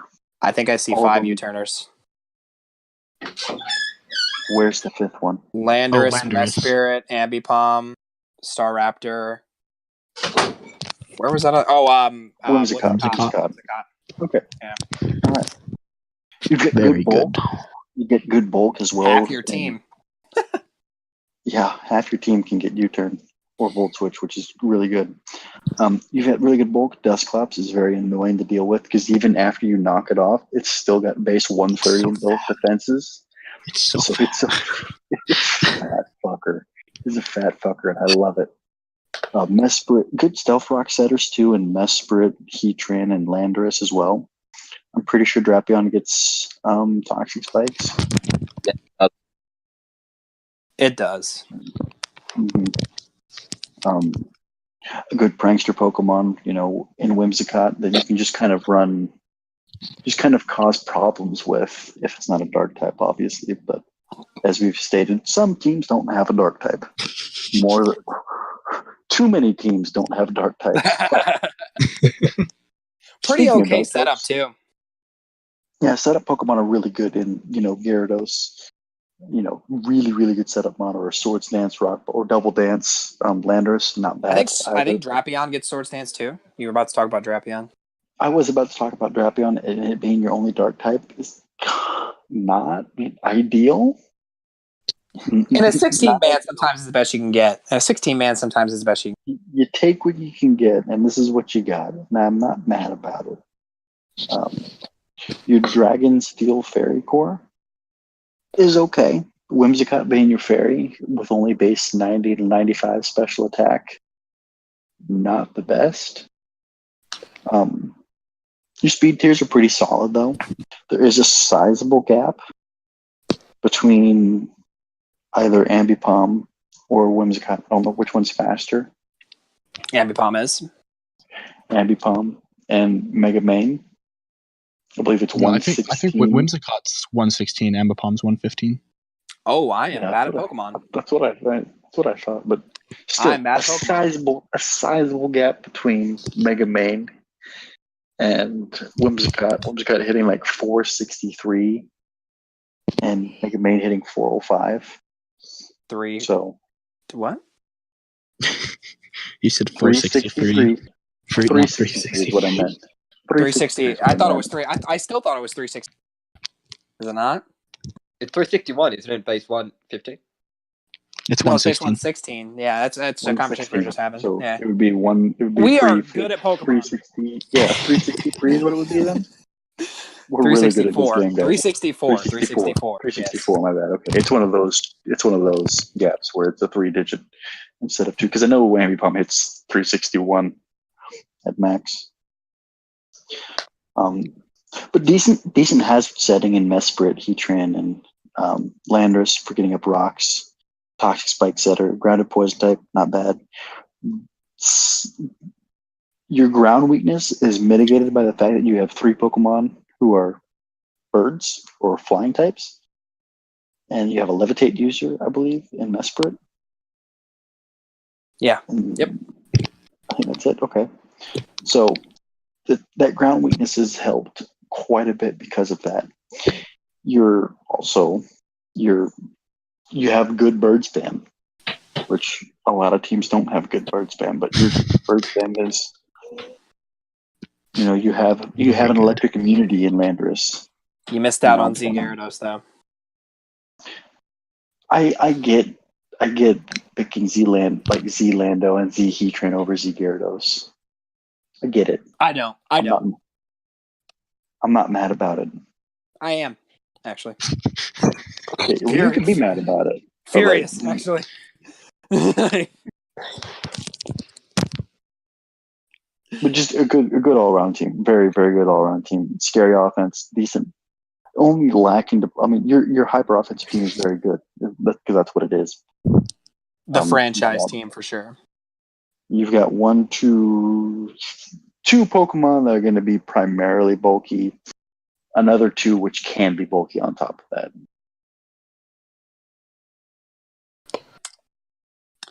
All right. So, anybody else? He got all my points. Basically, yeah, he's got my points. You Outback? Yeah, he got my points too. All right. So now we get to the flop PR boy, and that's our Gold Coast Go-Goats coach of Outback himself. Best power ranker. Just saying. What? I'm just embracing all the bad things you've got to say with it. So if I get angry,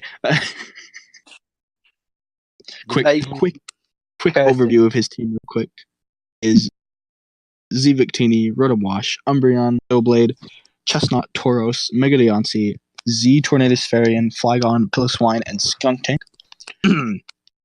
Okay, let me look at these notes I have over here. He wrote down notes. Yes, I wrote down notes. Man, He's a came professional, prepared. remember? Aha, here they are. Okay, first up, Rotom. I love it on this team. It covers, like, in terms of defense, it covers most of his, like, weaknesses very well. The only, like, real weakness it shares between any of his offensive mons are weakness in both and Deontay, but then he's got both Tornadus and Victini and Chestnut and other stuff to cover that up. So that's just fine. Skuntank, Doublade. Yeah, I really like Rotom on this team. I think it's honestly just probably one of the best defensive options he could have picked up. He's got a nice Cleric with Umbreon, which is going to help out Mega Deontay a bit. Also help if that needs to Blade can benefit from Wishes. Victini probably can too, since that thing's fat enough. He does have 2 ground types. I mean, both ground types do different things. It's like offensive, and Piloswine is more defensive Eviolite user. Also has double dark, but again, same point. They both do completely different things. One's offensive, one's a defensive mon. Maybe he can give one to you. Yeah. Hey, Outback, can I take that Skuntank off your hands? Why No. Skunk Go Tank? for it. You could I don't know. I don't feel like Umbreon gonna do anything. Because he knows he's not getting Umbreon off of the guy. That Umbreon's just too. really good on this team. Yeah, Umbreon fits really well here. Your Zmons are absolute gods. That is for sure. What else do I have to say? I mean, what is it? Hazard removal. You've got Hazard Denial in Mega Deontay. You've got a great Defogger in Rotom. Skuntank can run Defog if it so desires. Tornadus Farian runs a very good Defog thanks to Regenerator. Flygon actually gets Defog. I don't really see it being brought, but I mean, it's there. Themselves, you got Deontay. Pretty sure Skuntank gets Defog too. Yes, sir. Does Fly get launched? No. Yeah. Flygon, Skuntank, Rotom. Still not that great though. Oh, and Tornadus. Yeah. Yeah, Tornadus. Really good Gets the, Defogger just because Regenerator. Gets the Volt Turn stamp of approval, especially since he has Baton Pass user as well. Yeah. Yeah, Umbreon. Yeah. I mean, those are some good notes. If you have more, I don't know. I will, this is a long pause. So I don't know if you have more to say. I don't really have more to say. I'm going to go into the things that I don't like about this team. Uh-oh. Oh no. Yeah. I don't like Piloswine and Flygon on the same team. I just don't. Flygon, not a good Pokemon, in my opinion. Or Doublade. Double up on Eviolites is never a good thing in IMO. Yeah, because it just makes you so susceptible to knockoff. Plus, Rotom likes his item. No bueno. Rotom likes his item, so does Tornadus. He does. But and Victini to it also. Rotom running Iapapa or leftovers or even a scarf. It doesn't want to get that. It doesn't want to lose its item just because it does help either its longevity or it give it that extra oomph, that offensive presence that it didn't have before the choice scarf. You doubled up on dark types, which isn't bad if they didn't both like hate taking earthquakes, because Umbreon's regular defense is piss poor, and Skuntank is going to get blown back by an earthquake. Speaking of just susceptible weaknesses, this team really doesn't like fighting types with knockoff. Also, just doesn't like ground types. Period. Jesus, are you kidding me? 1, 2, 3, 4 ground weaknesses that just kind of nuke. 5 when a mold breaker shows up. I was gonna say 3 immunities and a resist, except on mold breaker weeks. There you go, Velocity. What else, man? What else, man? Stacking hazard wise, Your Chestnut's hazard pretty setting, good. though, is Yeah, your hazard setting overall. I don't like. This is the other thing that I was going to get at, because Pillow Swine being your primary stealth rock mon, and Chestnut being, I think, your only spike setter. Yeah, The Skuntank gets toxic spikes. I don't think so. I No. don't. I know Dancy gets rocks too. Just to point that out. Dancy gets rocks, but it doesn't necessarily, like a Mega Dancy doesn't necessarily want to run rocks. It wants to I've be seen more it done, but offensive. yeah. You can absolutely do it, and it's one of those things where you can do it, and it would probably catch somebody off guard instead of running like Calm Mind, Diamond Storm, Moonblast, insert fill move here. You can even make Mega Dancy a cleric and just wait on Mega evolving it a couple turns as well. You can That's get why away I was with stuff like that. That's why I was confused about him saying Umbreon is a good cleric for Dancy. I was like, what? It gets magic bounce and heal belts. I was confused. So I had it there for Rotom Outback, really you built a appreciates the cleric. solid team. There It you does. go. No, it 100% does. Like, just having two Pokemon being able to click Heal Bell, reliably click Heal Bell, is going to be very nice for your fatter Pokemon like Piloswine and like Rotom and like Chestnut as well. Should your Doughblade get burned, having that Heal Bell option is very nice.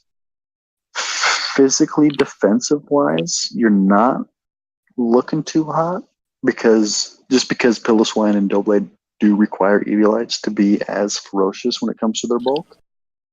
A Rocky Helmet Tornadus isn't bad, but again, once it gets knocked off, it does lose some of its edge when it comes to being a physical wall or physical check for some Pokemon. So you're going to have that issue to kind of deal with and work around. Decent setup with some of your Pokemon like Swords Dance, Doughblade, clicking buttons, and Calm Mind or Rock Polish Dancy. Should you want to good run Rock stuff. Polish? Like really decent setup. Tauros, underrated ferocious beast, hitting base 110 speed, and it's ridiculous. I'm pretty sure he hits base 110 attack as well with like sheer force. God, that thing is going to claim lives, and people aren't even ready for it. I know it. Was going to pick up Tauros myself, but yeah, you sniped him. Use it. You did. That is the one snipe that happened to me. Just because I was like, hey, Tauros would be good, and then it got drafted. I'm like, all right, I guess I'm not drafting Tauros. Then he went, hey, I'll get Stoutland, and that went too. Oh yeah, then Stoutland went right after Tauros, and I'm like, all right, fine, fuck it. I guess I'm not getting it. I'm guessing getting Doug Trio and Miss Magius and Wheezing. All right, so about our own teams, we want to hop on to number 3, which I believe is who is this? I don't remember who started. I believe it's PokePrimer. No, I don't remember who. I don't remember who started. Oh, who started Outback? It'd be Outback talking about PokePrimer's team. So all here right, we are to number 3. Go for it, no, Outback. It's not who started. Right. It's whoever went second. Right. Yeah, it's Outback. It's Outback. He meant like whoever started talking about the last one. It's Outback's turn. Oh, That's what we're saying. right. Go for it, Outback. Go for it, Outback. Yay. Okay. I'm going to quickly name 3 months. If you're blind, we do this the whole time. It's really for you. This is really for you. You don't need to make fun of yourself here. Yeah, that's true. He has Z-Mew, Z-Lenderous Eye, Cobalion, Salazzle, Yamega, Tangela, Megatita, Tyranitar. He's doing it. Zero, Gujar, Scoutledge, and Elect. Well done. Okay, I'll stop being an asshole. Go ahead. I'm so proud. I'm crying. No, then it's, if you can see with your eyes, it's sand offensive. It's very offensive with some good defensive mons in Tangela, Megatita, and Azumarill. I like how that's the first one he named. What? You said good like defensive mods and like Tangela, like that's the prime defensive mom on this team. I'm sorry. I was gonna say, I'm sorry. defense and Tangela do not come in my mind, but I do appreciate the respect you have for an Eviolite. Yeah. Also, Mew and Cabalion. He's got a lot of mods that can be defensive and offensive. Could do both. Depends if you want to do both or not. Oh, I don't know what to say. It could be offensive and defensive. Cabalion, Mew. There you go. Yeah. Yeah. What else? What else? Budget Dragon still very cool. In Guja, Cabalion, and Zimru, there's better calls out there, but there's almost a lot worse calls. So It's like great, good, and okay. Like literally is what. Yeah. all three. Lando I with Sheer Force with Sand doing a lot of damage. No sheer It doesn't force. get- no sheer Just force. sand We're not- force. Just We sand all force. jumped on that. Insane. We all jumped on that. We're not giving away tier 2 Lander's Eye with sheer force. Fuck that. Sand Force. Landris. That's why he drafted the Sand Team. I said sand force. I meant sheer force. Anyways, for Hudson going, he only has 4 stealth rockets, and Only that's good. he doesn't have spikes or T spikes, I believe. And the rockets are Mew, Megatita, Cabalion, and Lando I. But Lando I really doesn't want to run stealth rocks that much. So it'd really be Cabalion, Megatita, or Midi. Then speed wise, your fastest one is a Salazzle that hit base 115. 117. It's weird. 117. Electrode's at 150, but Yeah. that's kind of Oh, we don't talk about that joke. Not really one. Damn. Yeah. That's been our excuse for forgetting about Pokemon. Oh, That's not really. Doesn't count, really. Every single I one. mean, still, it has that massive speed gap from 150 to 117. So Yeah. Huge. I don't know why you drafted Young Mega. That didn't really go well with the team. You don't have any rapid spinners or good rapid spinner, or you do have a good defogger in Mew and stuff, but I don't really see why Young Mega is good on this team. Scoutlet, solid pick for a Sand team. Yeah, Yep, I would agree. should be. Anyways, Amazing pick for a sand team. Stoutland works beautifully in sand. Yeah, and we got that's up to you. Magnifique. Okay. You mentioned Yon Mega, and I believe you said you don't see a use for Yon Mega. Specs Tinted Lens is going to claim some fucking lives because you're going to throw out your Heatran thinking you're going to take. Probably get slash. 2-shot. You're actually probably gonna get 2-shot. You're going to get 2-shot. You're going to get 2-shot by the Specs Tinted Lens Air Slash from a Yon Mega. You Look out, resist Penny. it, and that's Look out, just what Penny. Yon Mega wants it. This team is very, very hyper offensive sand. Also, it's a hyper offensive sand team, and I love it. The one gripe that I will have, and probably Muffinator will have as well, is that Mew is kind of pigeonholed into a more defensive role. Muffin's like, I was just waiting for a moment of silence. So I'm gonna give you a teaser for what Muffinator is gonna say in about 2 minutes. I'm gonna kind of give my thoughts on the team real quick. Tangela as your grass type, actually not that bad because it's gonna eat them ground type moves. It's gonna eat them. Yum, delicious, tasty. You ain't doing shit to that. Electrode, he's fast. Moving on. It can set up screen. It's something Screen you center, can set up. You know, Electrode does give you good, like you're basically guaranteed to get up both of your screens with Electrode if you give it a focus sash, which is very good. If you feel confident enough running if you feel confident enough giving it light clay, by all means go for that.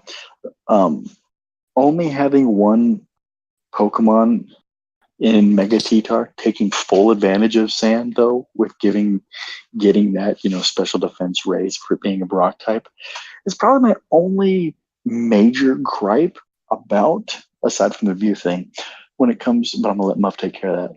Aside, when it comes to a sand team, because having at least, 2 rock types, even 3 rock types on a team, obviously not just a pure rock type, like a dual type, like Stakataka, I think would have been really good on this team, just so we can take full advantage of it being in the sand. Drafted enough thing. mods that benefit from Gudra? sand too, not taking the chip. I feel Yeah. like drafted enough mods because Stoutland actually becomes a mod that doesn't take sand chip because it runs Exactly. Sand Rush. You have 4 Pokemon that are just going to be unaffected by the sand, 2 of which get a lot of benefits from it. Actually 3, because Sand Force is going to be terrific. So 3 Pokemon that get a lot of benefits from it being in the sand. Does Cobalion get a boost? Gudra? No, it's but only I was talking about rock Landor Sai. Oh, well, Landor Landerside, Sai. T-Tar, and Stoutland. Okay, gotcha. Stoutland, yeah. So those are the 3 that I was talking about. Cobalion is going to get, just not take chip from it and just be able to kind of whittle other Pokemon down, maybe Volt Switch or get rocks up reliably. Gudra, being just as fat as it is, special defensively, you can easily get away with not really investing in its special defense to take, and it still be able to eat hits and be able to run it, if you were going to be ballsy enough to run an Assault Vest and just go modest 252 in special attack and 252 in HP. That's probably its best set. It's probably its best set, in my opinion. It's so good. So good. I love Gudra because that base 150 is further increased by its ridiculous Assault Vest. And if it gets knocked off, who fucking cares? Because it's still base 150 Spadef. Suddenly you're hitting as hard as Jolteon. It's suddenly becomes a threat offensively, and it's a good special defensive check. Azumarill is a really good defensive Pokemon with Perish Song and Whirlpool. Don't sleep on it, people. Can cause some problems. All right, so I really want to hear Muff's. Yeah, I will say this though. To your credit, you did give Mew Z Captain privileges, and I can't knock that. No, you never can. Right thing there. Speaking of Mew, I just want to hear this. Okay. Sorry, it's not a Z Captain. Okay, My bad. It's not a Z Captain. I lied. I'm very passionate about Mew and its place and its how it works on different teams. Basically a meme at this point. Kind of. So Mew is just arguably the most versatile mon in draft. It can do literally whatever the heck it wants. But whenever this isn't just PokePrimer. I see so many different people have this happen. It gets thrown on a team, and it is it's pretty much like if you look at the team on paper, it's forced to run defensive defog sets. I mean, I know you don't have to run it, but when you're looking at your defensive options, mostly physically defensive in this team's case, Mew is your best bet, and that he just kind of has to. I mean, I know Outback did this exact same thing last season. He ran a very hyper offensive team with Mew, and I know plenty of times he ran it offensive anyways, and it was still great. But just the fact that it's shoehorned into that more defensive position, just it limits its whole potential just so much. There's so many things that you could have done if you could have fit Mew, had more things that can do I guess in this case it's physically defensive side, because just Mew has to, again, not required, but very much you're going to be pressured into doing that, and that just limits Mew so much, and it bothers me. But also, I like that you drafted your mascot. But yeah, that's what I have to say. It barely hits the cutoff for Isle Kids Volturn stamp of barely, because Yon Mega does get U-turn. But it still hits it because Yon Mega does get U-turn, and it's actually okay it's actually okay to run U-turn on Yon Mega if you're running like a speed burst set.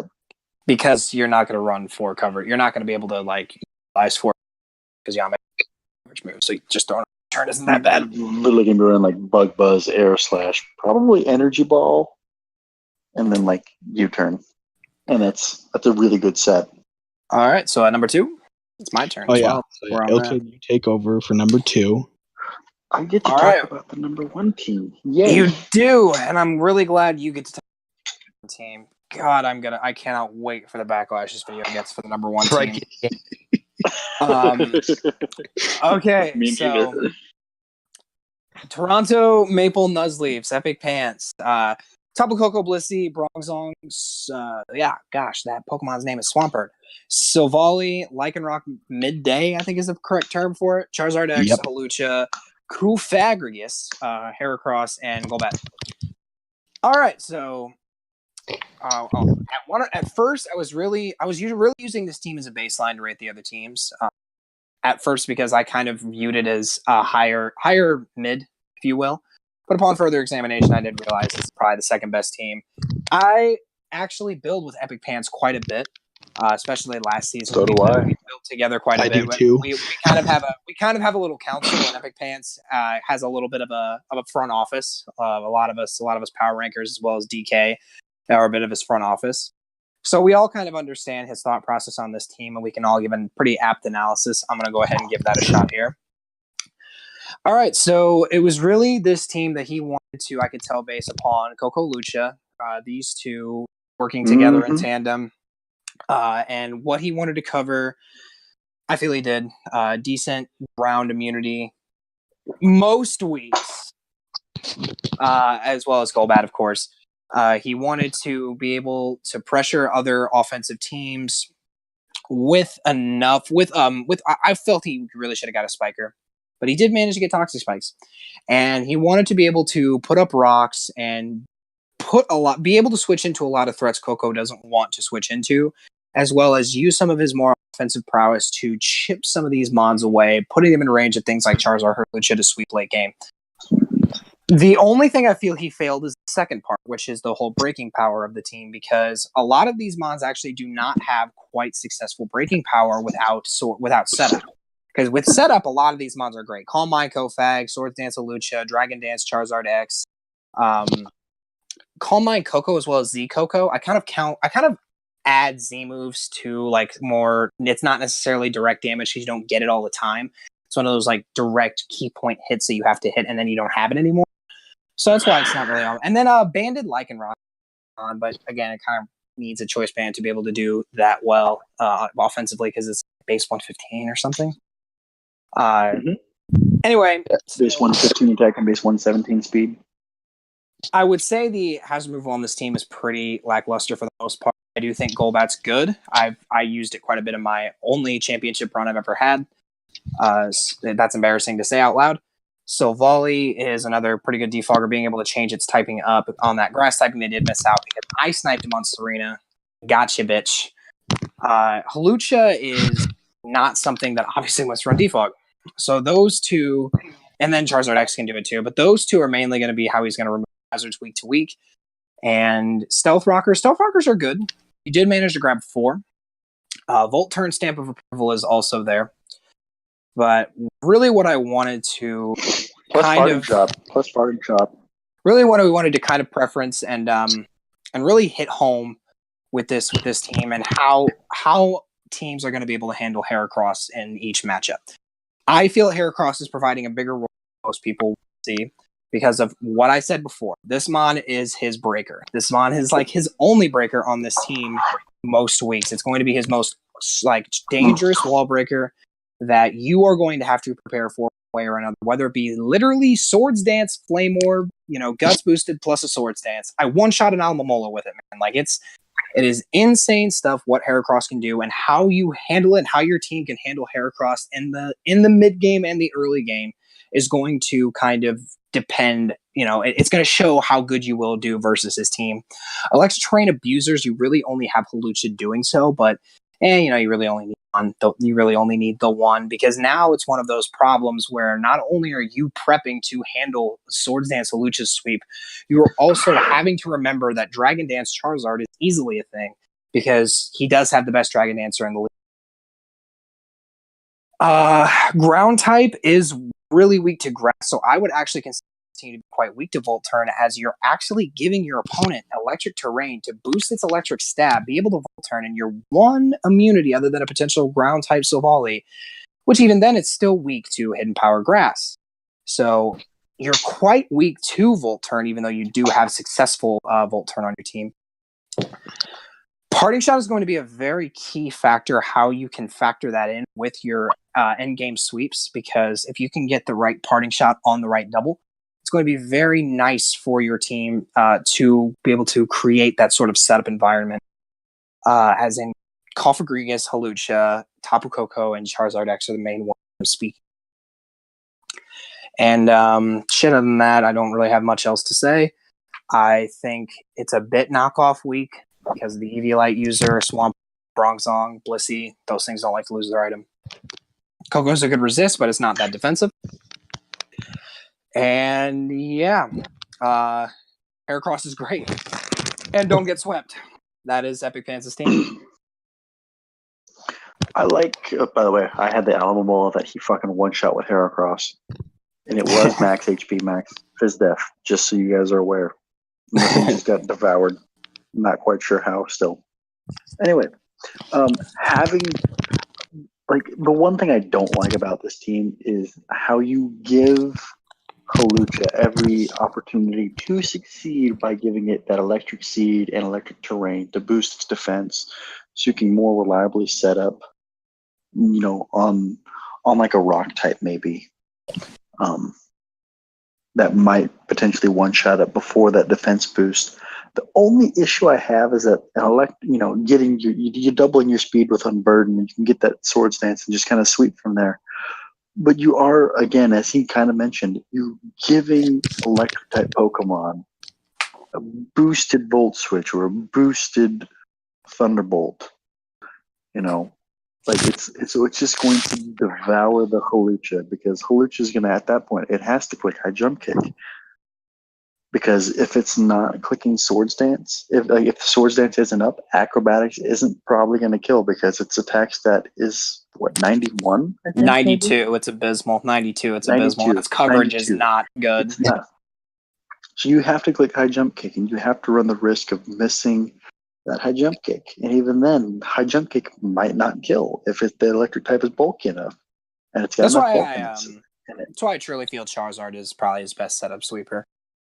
So, definitely. Absolutely. I mean, that's definitely, yeah. It's one of the best setup sweepers in the league, period. Because it's just so good. Like, it and Mega T-Tar are probably the most terrifying. Charizard still gets superpower. It does. I know. Yeah. But I'm just saying, Mega T-Tar is fucking, after a Dragon Dance, don't fuck with it.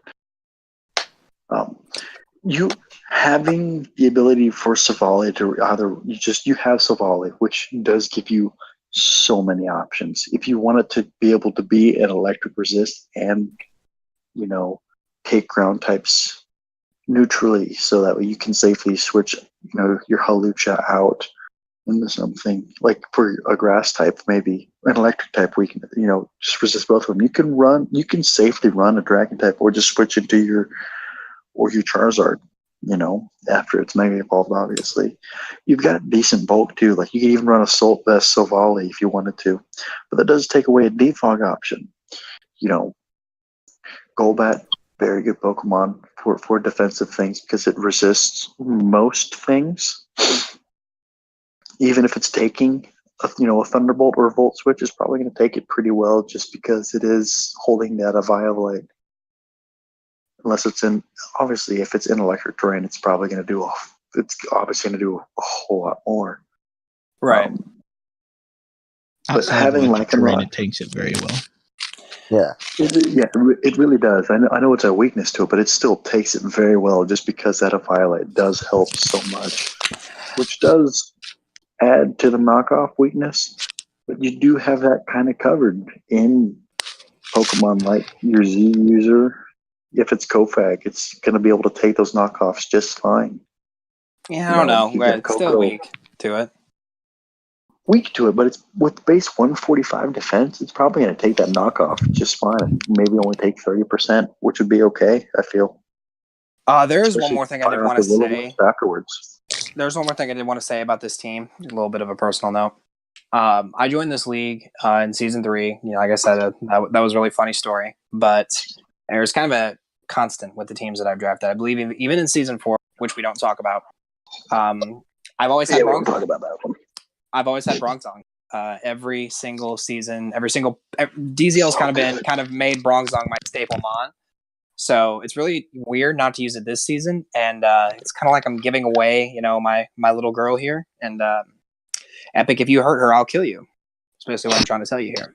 It's a really good mon, and it fits really well on this team. Just giving you that stealth rock setup and giving you that Pokemon that can just a lot of if a team just can.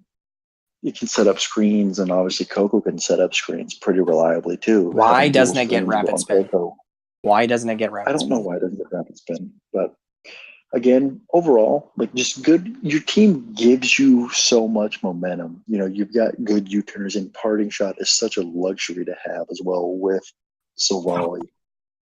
You can safely bring in whatever you want after a parting shot, especially because it's got a slower, hitting only base 95 speed. You can get that slower parting shot and get that momentum with that. So you can just bring in whatever you want and just, if it's going to be Halucha in terrain, you can probably easily set up a Swords Dance or bring out the Mega Charizard and just freely set up a Dragon Dance and proceed to sweep from there.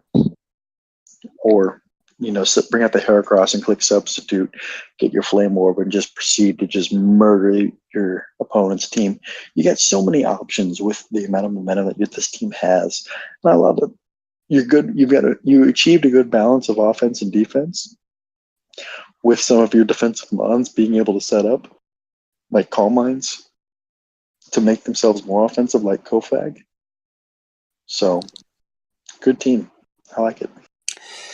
All right, guys. We're almost unless there. somebody else has something to say. I think it's. Oh, you even. Yeah, I love how you even. Okay. Here's for the league hating us. Unless somebody else has something to say about Epic, I'm sorry. Yeah. I'm actually really glad. Anything to say? I'm actually really glad YeWen gets to talk about this next one because I don't care. I could draft a 11 out of 10 team completely perfect, and he'd still find ways to shit on it. So it's actually really nice he gets to talk about it. 100%. For those of you who are keeping track at home, obviously our boy Ill Kid here, my little bro, he has the best team in the league, and oh god, the only reason they're gonna shit on us so bad. They're gonna shit on us so bad for making Jay so low and putting one of us on top. You drafted a steel type. Jay did not. So I stole the steel type. I know you did. Also, EpicPants did not draft a steel type. Had EpicPants drafted a steel type, I would be inclined to put his team above yours, but he did not. So, what? I said EpicPants did not draft a dark type. I meant dark type. You said type. Steel type like 3 times. I was confused. I know I said steel type. Listen, I'm about 4.5 drinks in. Cut me a little slack. Okay. Oh God. Go ahead and shit on me, please. What of the Muffin? Because it's you, Brandon, I'm gonna flip this on its head, and I'm gonna be nice to you first because I love you, bro. Okay. Right. Offensively, this team is really nepotism good. At its finest. It is nepotism at its finest, and I'm okay with that. Offensively, this team is very good, and defensively, this team is very good. Offensive threats, you've got Zoroark, which is nothing to slouch about. You got Infernape, you got Megalati, you got Mamoswine, you got Sylveon, you got either Flame Orb or Choice Spec Swallow to contend with. And so with all of that, offensively, he's got most of his bases covered. When it comes only thing that he doesn't really have covered is like rock, which is a good offensive type to have. Ice, like fast ice type. Fast ice type. I know you've got Mammal Swine. Which gets Ice Shard. Icicle Crash. And it does get Ice Shard. If you're going to run a band on it or Life Orb, that's good. It's going to cost you, but it's good. But still, a banded Ice Shard at 40 base power isn't going to do a whole lot to some Pokemon as much as you'd want, especially because you don't necessarily want to be. You don't want to be always. Mamoswine's terrific and I love it, but it's primarily terrific for its ground, like just having stab earthquakes and being able to click Stone Edge and deal 10 billion to something. But like offensively, having a rock type is a luxury item, yes, in a draft league. It is probably the one thing you're missing out on, that in an offensive grass type or a grass type that can deal a lot of damage. Serena's good. Power Whip isn't going to feel the best, especially if you're quad weak. It is base 120. Yeah, but you're going to be running. You're not going to be investing in it, is what I'm saying. It's going to be more of a defensive type of mod. Yes, I will, but okay.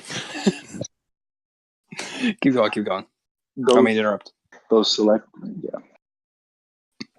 You've got good setup as well when it comes to your Pokemon as well.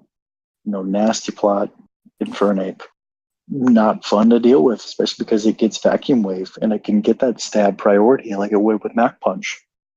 You got your hazard setting with Gligar, Mamoswine, Infernape, Registeel. You've got Spike Setters, Spike Pokemon and Tentacool there as well. Reliable Defog with Gligar, Rapid Spin Serena, Rotom with Defog, Megalati with Defog. You've got a really, really good Cleric with Sylveon. Just clicking Wish, clicking Heal Bell. Baton Pass, should you choose to do that. I get my own stamp of approval.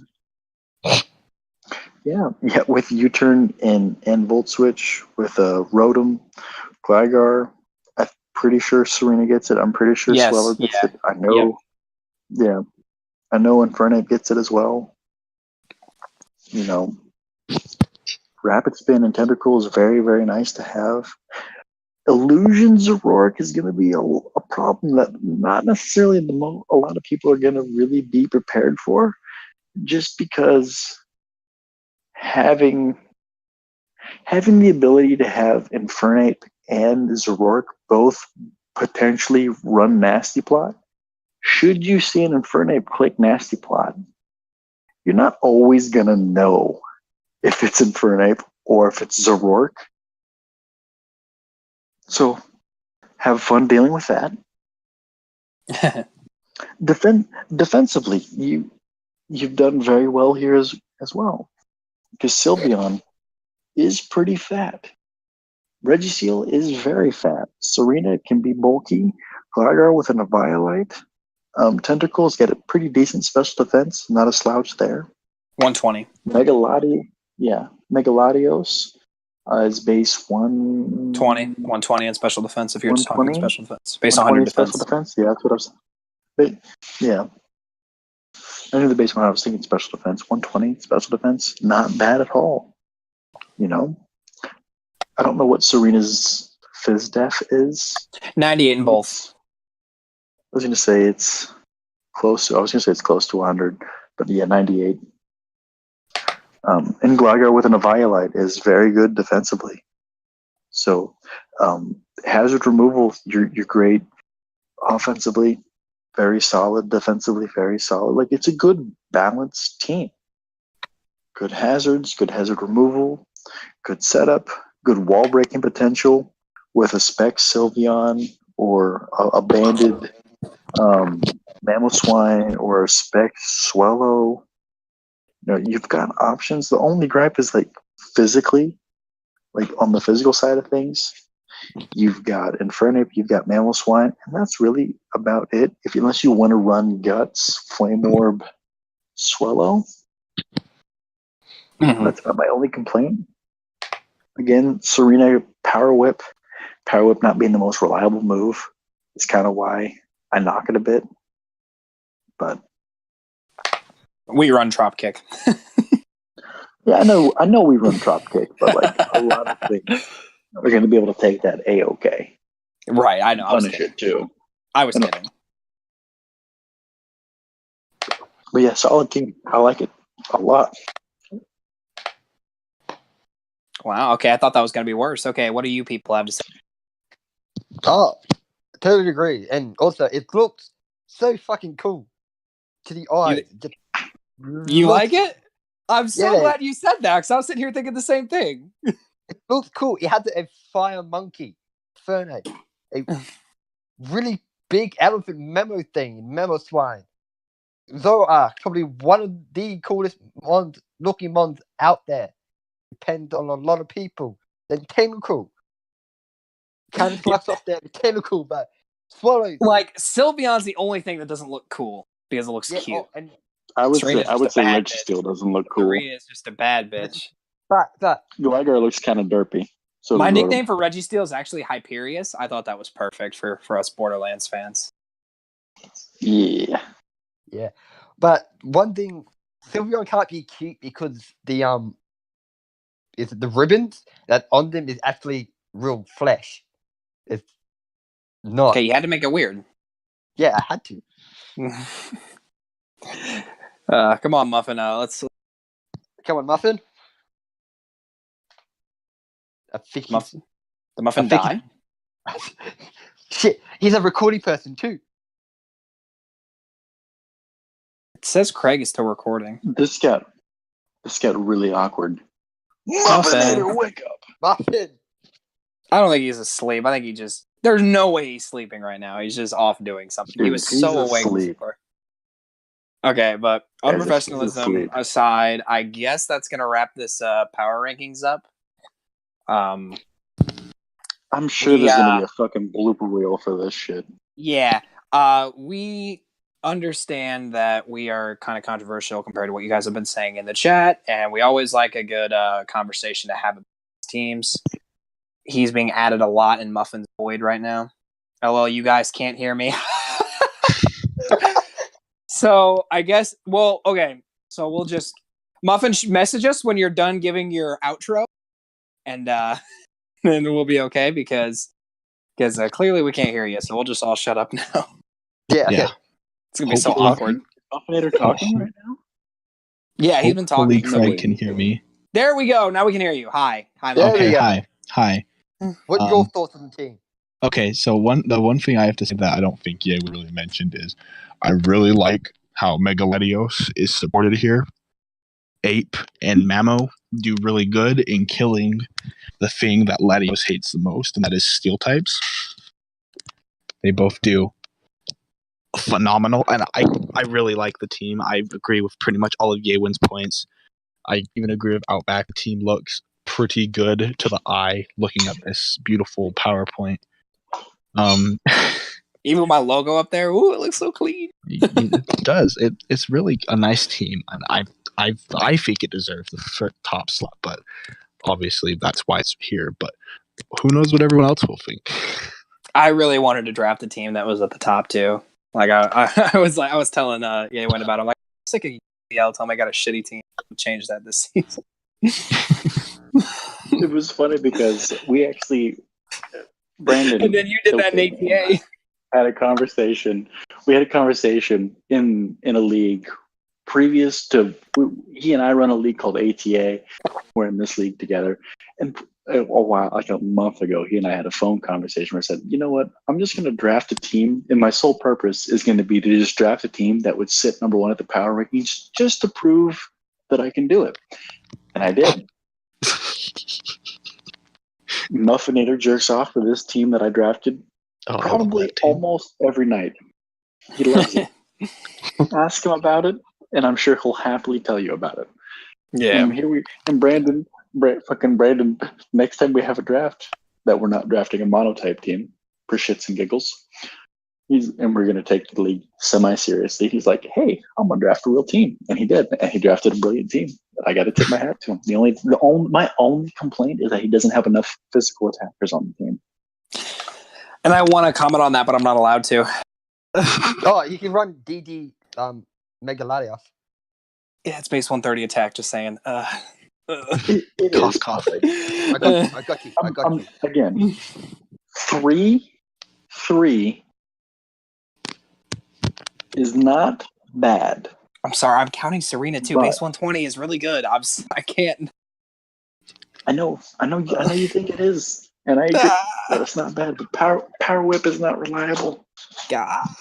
That's Okay, I gotta shut up now. Okay. That's fine. We are very excited for this season, and very relieved that we ended up getting all together to do this video. Took freaking forever. Finally. Yeah, I mean, we don't really like talking to, but we really try to come together and. Yeah, judging off the BuBeaver video, that's incorrect. This has been very fun.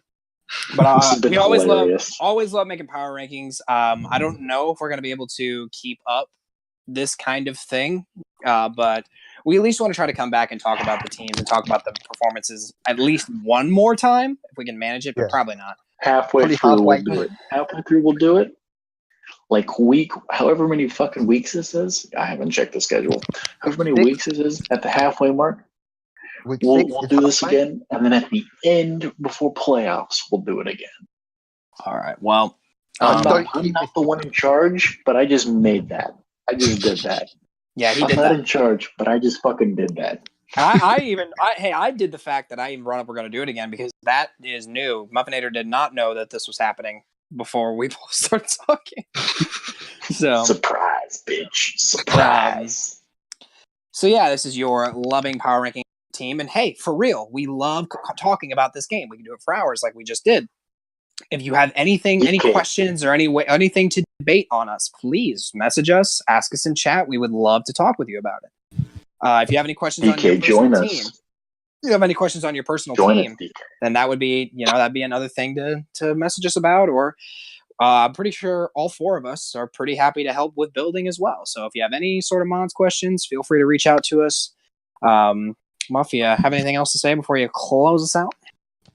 Yeah, just we'll probably do some more power ranking stuff in the future. We might do YeWen's plan. I might try to resurrect what I did in season 3. I don't know if that'll work. Maybe, possibly. What did you do in season 3 that you were trying to resurrect? How about you let people know that weren't here? For those who don't know, what I did in season 3 is every week I tried to find the highlights of the week. Then I did it for each battle. I don't think I'm going to do that again. I think I'll find just the best highlights, whatever I can make the best thumbnail out of. Since that is arguably my favorite thing to do. Clickbait it up. Yeah, I probably should have said this at the beginning, but there will timestamps for each team. Not like any of you will watch this far, but just in case. Just by the way, there's timestamps. I'll announce that when we release the power rankings.